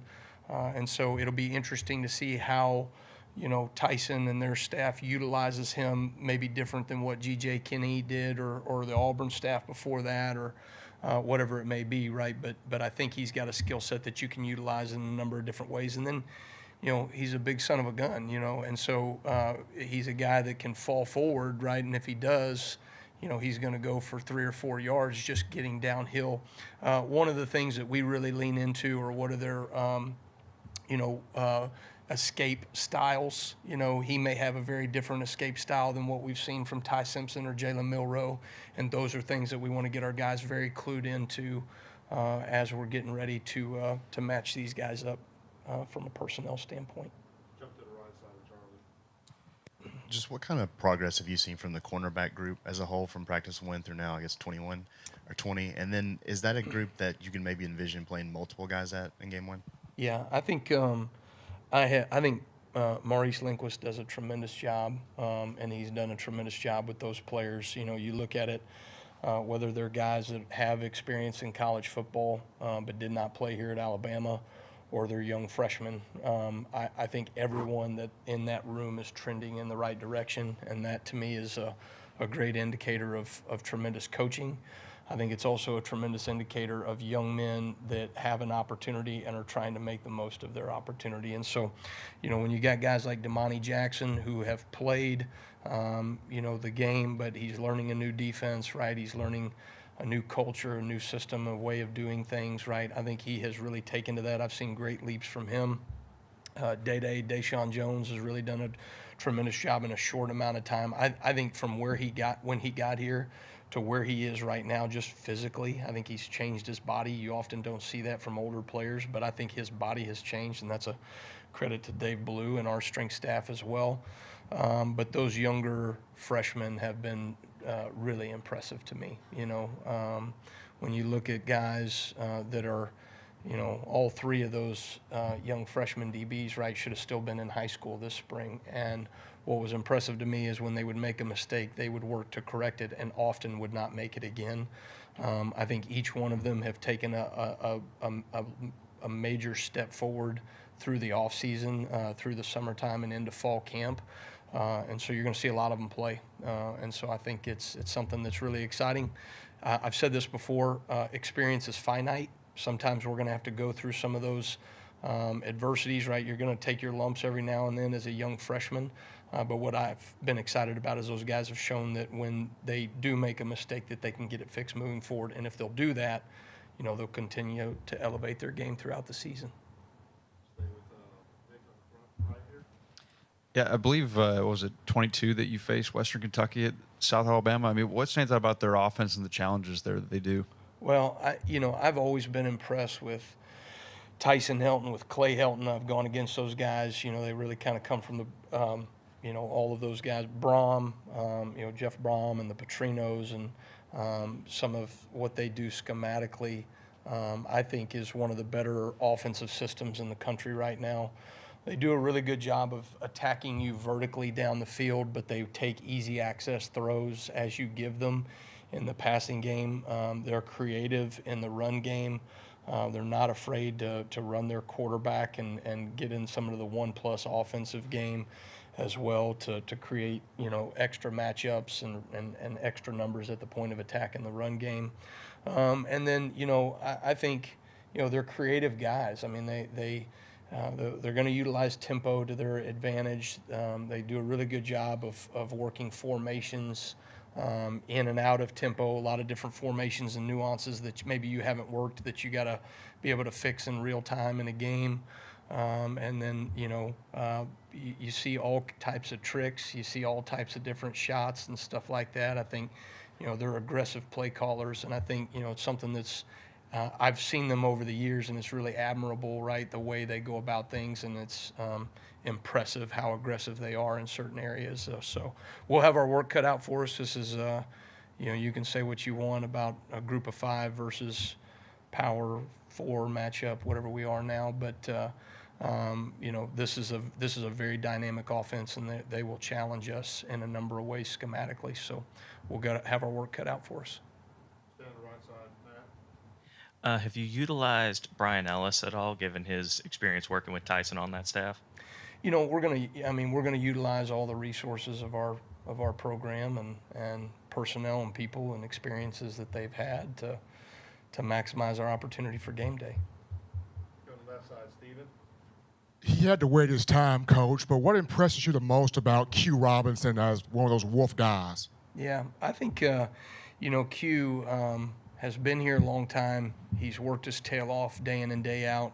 He's a guy that has, you know, has probably had the majority of his role on special teams. But when he's gone in, he knows what to do. I think he has elevated his game from a production standpoint on defense. I've seen some really good things from him in terms of not just being a guy that knows his job, but knows how to create in the backfield and create in some of the things that we're doing with him and pass defense as well. And so I've been really impressed with him. He's a great leader, steady presence out there on the field, and he works his tail off. And so he's another one of those guys that's a great example bearer of what it's supposed to look like. And he's not afraid to have the the uncomfortable conversations, the challenging conversations with somebody that he sees that may not be holding the standard the way that he knows it's supposed to be done. So that cannot be undervalued with especially a younger defense as we have here. So. Jump to the back row on the right, Ryan. Coach, a good question was asked to Coach Sheridan about the steadiness of Kalen DeBoer. You've coached with him as well. When game week comes around, what can you tell to the fans about what kind of coach he is on game week and how that leadership is helpful come Saturday? Well, I think one of the things that has always impressed me about Kalen is whether you're game planning or you're hanging out on a back porch in a pool, right, or you're in the fourth quarter in the middle of a big game, he's the same guy, and that is a superpower. It really is for him. The way in which he is able to keep the main thing amidst all the noise is something that I think has served him really well as a head coach. It's served him well as a coordinator. And I think our players lean into that humble confidence that he shows in those moments. You don't take the Alabama job after Coach Saban if you don't have a certain level of confidence about you. But there's a level of humility that he carries himself that I think, Greg Byrne made the perfect hire, in terms of what Kalen brings to the table for this team. And carrying on the legacy that, that certainly Coach Saban has said, and then other greats before him as well. And so knowing that was a huge reason of why I wanted to come here. I loved my opportunity and loved my time at South Alabama and enjoyed being a head coach. But I think some of those things, right, being in the foxhole with him and seeing the confidence that he carries day in and day out was something that I wanted to be a part of his staff here as well. And so excited to go through the foxhole again with him. We got 3 more questions left. We'll start with Katie on the left side. I know this time of year there's always excitement about it being the first game, but when it's your first game at a new job, whether it was when you were a head coach at South or now as a coordinator, is there kind of like a different anticipation or nervousness, or do you get to a point in your coaching career where there's not really nerves anymore? I think there's always nerves, to a degree, right? You're always it's like getting ready for a big trip with a family of 5, right? 3 boys. What did I forget? What did I miss? You know what I mean? Did I pack everything the right way? I think you're trying to go through those checklists, make sure that you did all the right things, and then it's game day. It's exciting. One of the fun things about college football is that you only get a small amount of opportunities to show all the work that you've put in year round, right? So we put all this work in, we put all these man hours in, all the time and energy sacrifices that we make away from our family for 3.5 hours, right, of getting to show what really what we have to show for ourselves. And so from that perspective, right, it's exciting. It'll be something that our players are chomping at the bit. Our coaches are ready to go. But I would say, I feel in my element as a coordinator. I loved, my time as a head coach, and I enjoyed that as well. But this feels very familiar to me, and something that I just enjoy calling plays. It's probably one of the things I missed the last 3 years is not getting to be the play caller on game day, and I am looking forward to doing that again.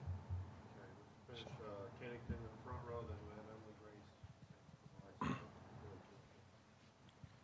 Kind of continuing the question about Q Robinson, what have you seen from the entire Wolf room from practice 1 to this point, and what do you want to see out of them on Saturday? Well, Christian Robinson, I have known for a number of years. He's worked in this system before. He worked at my dad, coached the linebackers alongside with him, and so he knows what the standard's supposed to look like schematically in our defense. and the versatility that Wolf position brings to our defense as well. I've been really impressed with that group as a room. I think they all have versatile skill sets that we're going to be able to utilize in different ways schematically.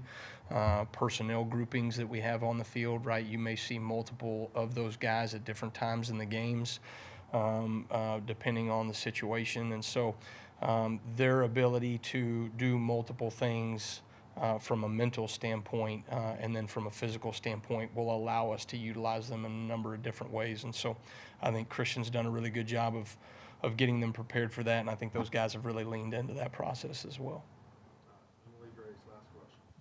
Coach, what are some qualities about your defense that you learned during fall camp that you need to see translate on Saturday? Yeah, that's a good question. I think, one of the things that we always look for is there is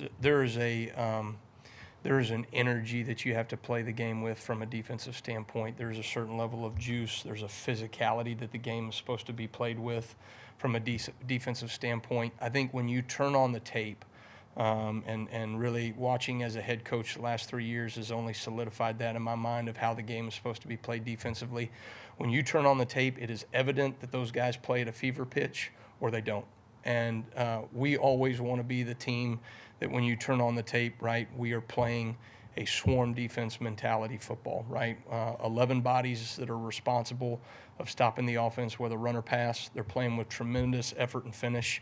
That's 4 to 6 seconds from point A to point B with violent intentions when we get there, right? And that needs to show up on Saturday. So those are the things that I think I've seen from them. They took it to another level. I think in the springtime, you're still learning this defense. All the nuances are complicated and some of the things you're still thinking about. But I saw them kind of kick some things into gear as we went through fall camp and probably finished in that last scrimmage and probably as good of a place as you could ask for right now. So, but we got to go do it. We're going to take some lumps, right? Those things, adversity is going to hit and they're going to happen. But how we respond to it and if we can keep the main thing, which is playing with tremendous aggression, I think we're going to be fine on defense here. All right, thanks, guys. Roll Tide. That was Coach Kane Wommack, defensive coach for Alabama. Kane Wommack, you're watching the press conferences, how they're done back to back on Monday. So you had Nick Sheridan, you had Kane Wommack, and then coming up will be Coach Kalen DeBoer. So when he goes, I'll go back behind the scenes and we'll listen to Coach Kalen DeBoer. I appreciate you guys being here. Thank you very much. Here we go. All right, good morning. Finally game week. So I'm sure just like everyone across the country and our fan base, our players are excited. So they've put a lot of work in. The thing I guess I'm most impressed with is just how they've sustained a high level of energy, not just the first week or the first 2 weeks. They've really sustained a high level of energy, focus, all the way through camp. And, Saturday was, I think, a great example for us. Had a great practice, just a lot of, just get to work. The same thing I would expect tomorrow, but you kind of get that week out and things like that. And I was just really impressed with our guys' mindset. And yesterday again, just getting the guys together and getting their workouts and just the film sessions and just the level of attention to detail. They're excited to play and excited to hit someone else. Really looking forward to this Saturday against a Western Kentucky team that, coached by Coach Helton. A lot of respect. I know our staff has a lot of respect, both sides of the ball, myself included. We know Coach Helton's done a great job there at Western Kentucky as well as the rest of his career. Going to be, a great football game. Got a coach with a offensive mindset. I think defensively we got to make sure we're aware of what they're going to do to attack us, and there's a lot of questions I think in both sides of the ball, all phases, especially the first game. Depth charts and things like that. You just pretty much looking at a roster and trying to place all the transfers and all the guys that are returning, especially on their team, trying to place those into spots that you might expect and figure out the numbers the best you can. So looking forward to another great week here, going into the game, and excited about it where we're at. So questions? Start with left side, Chase. Coach, at your introductory press conference in January, you mentioned you were asked about the offensive system from Washington, and you mentioned that to some extent you also need to play to your personnel. Going into week one, to what extent have you had to adjust what you did at Washington to suit the personnel you inherited?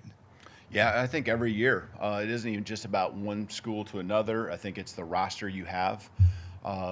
And each year that gets tweaked a little bit. You might be running back, with a little more depth, or tight ends, is your one of your key areas. I think we're very balanced across all of the skill positions. And then, of course, you look at your quarterback, you look at the strength, what you can do offensive line-wise. And so it's never exactly from one year to the next, even if there's a lot of continuity, because you're going to lose someone.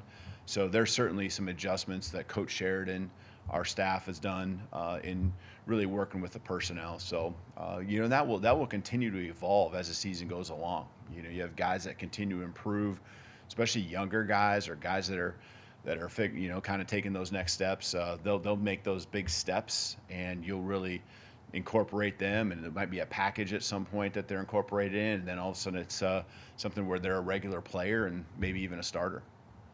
So back row right, Jamie, and we'll go to Ryan right after that. Hey, Coach, what do you get first game jitters about?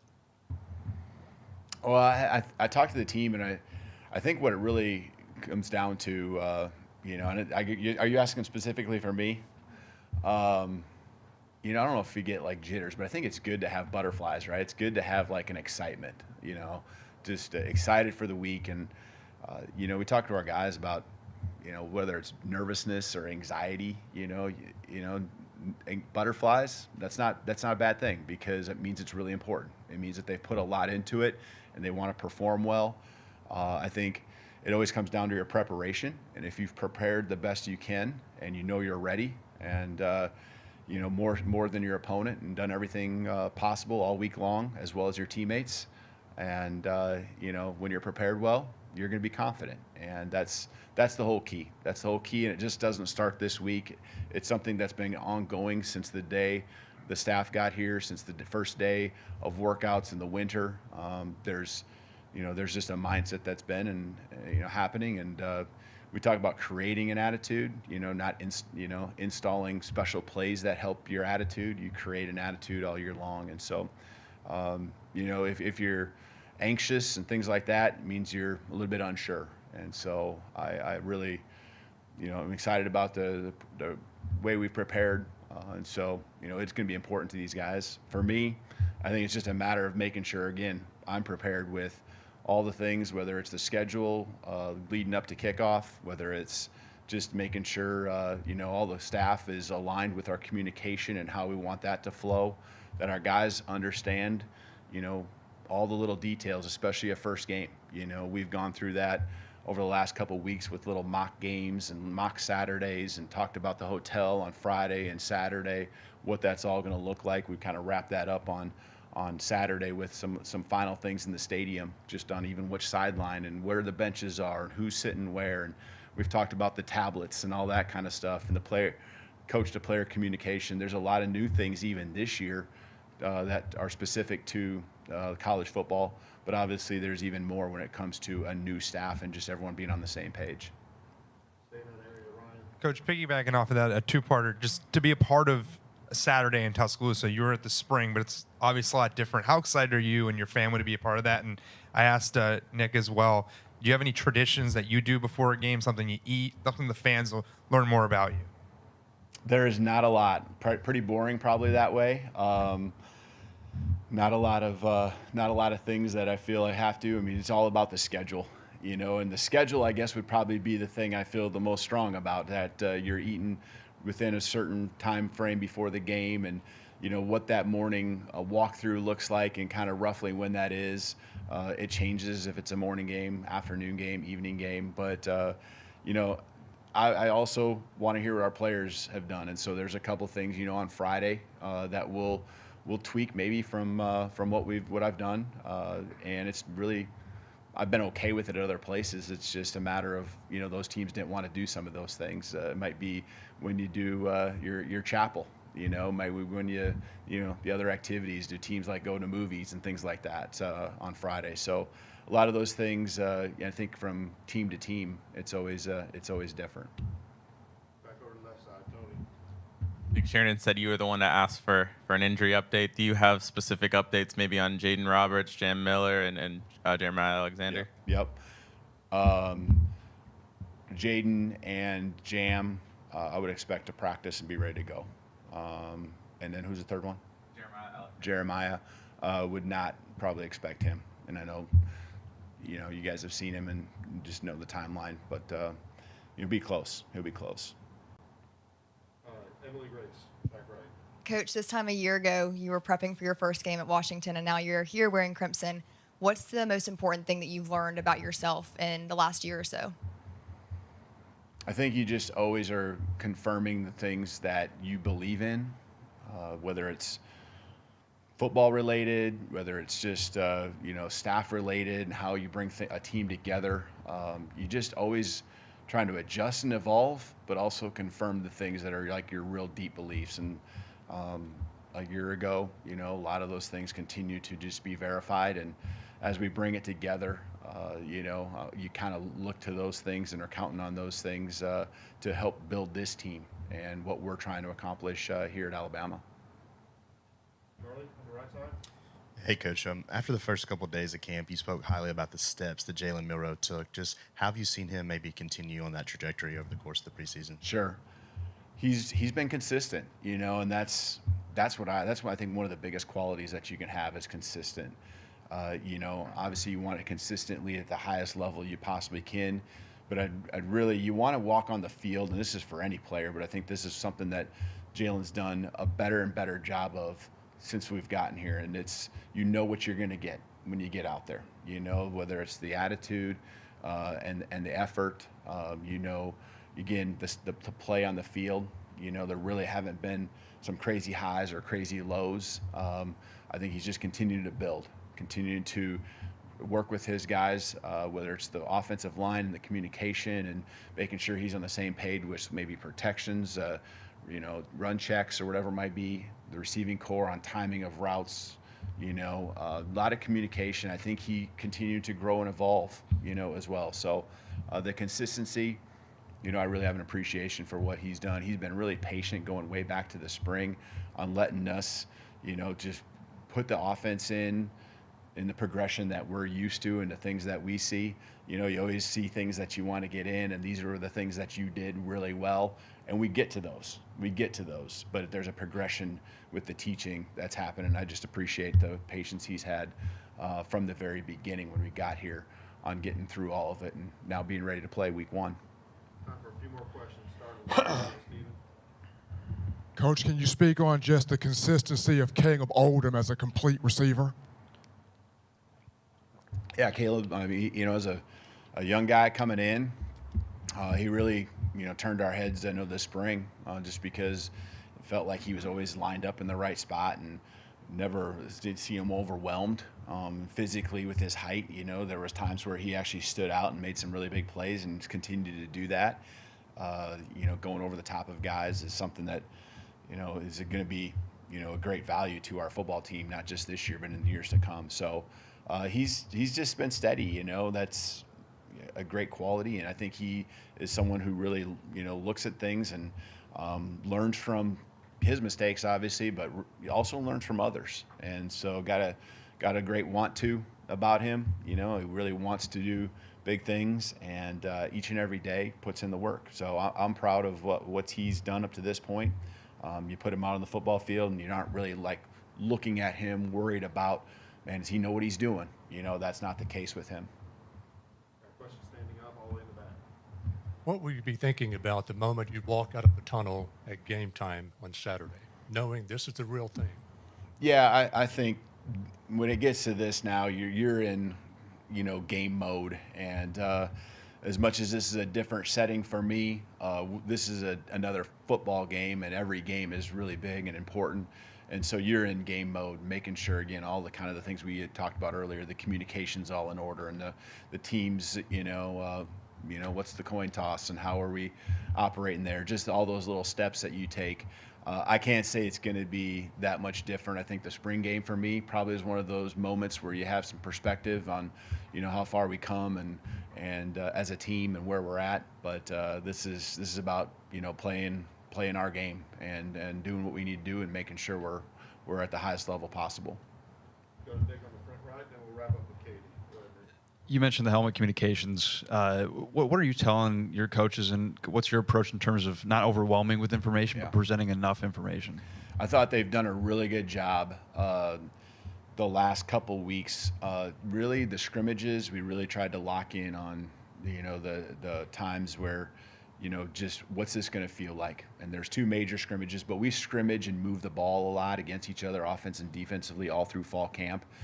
And so the just trying to really hone in on that one thing that might be something you say or nothing at all, and trying to learn also when you talk to especially your quarterback, what's he remembering, is it worth saying it at all? I think a lot of times it's probably just going to be worth coming on the sideline. But there are some, I think, key things where you can get something to him right after a play, about the situation, that you might be going into. Or, something that maybe just happened that, as maybe there's a delay in the game with officials and things like that, to where you might be able to get a few comments and thoughts in. So I think our staff, especially obviously we're talking about Nick Sheridan, Kane Wommack, I think they've done a great job really trying to really refine how they want that communication to happen and working closely with those players who wear the communication, the devices in their helmets, really, what do you like, what don't you like? So game happens fast. I want to make sure that these guys are able to play fast.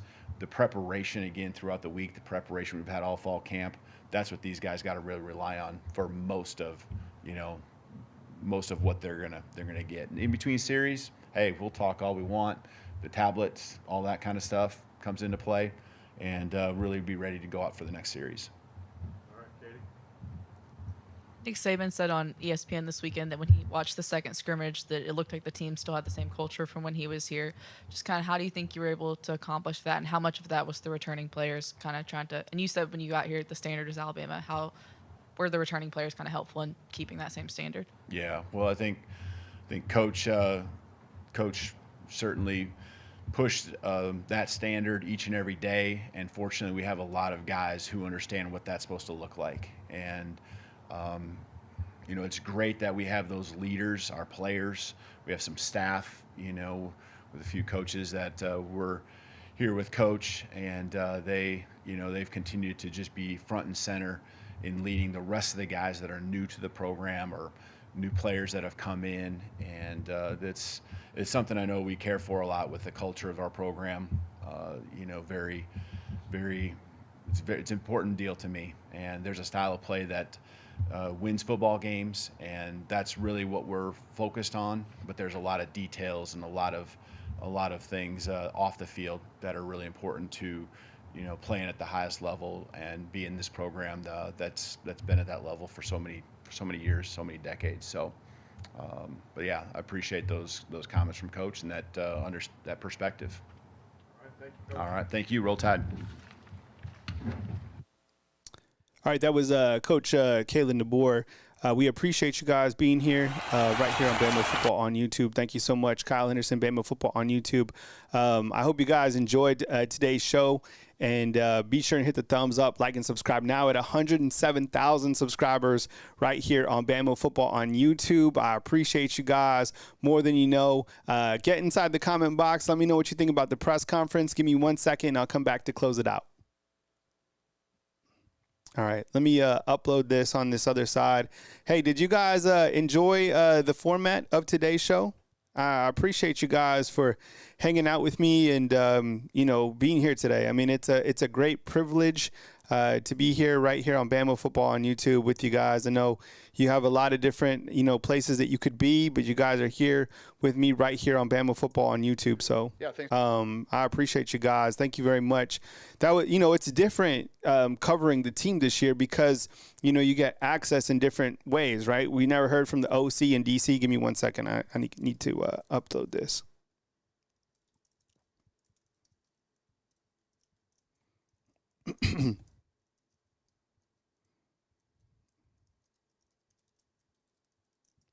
Give me 1 second. 2 seconds, I'll be right back. I need to do this. I'll be back in like 1 minute.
Yeah, I appreciate you guys being here. Thank you so much for watching Bama Football on YouTube. My goodness, you know, we are live for almost 3 hours and 30 minutes right here on Bama Football on YouTube.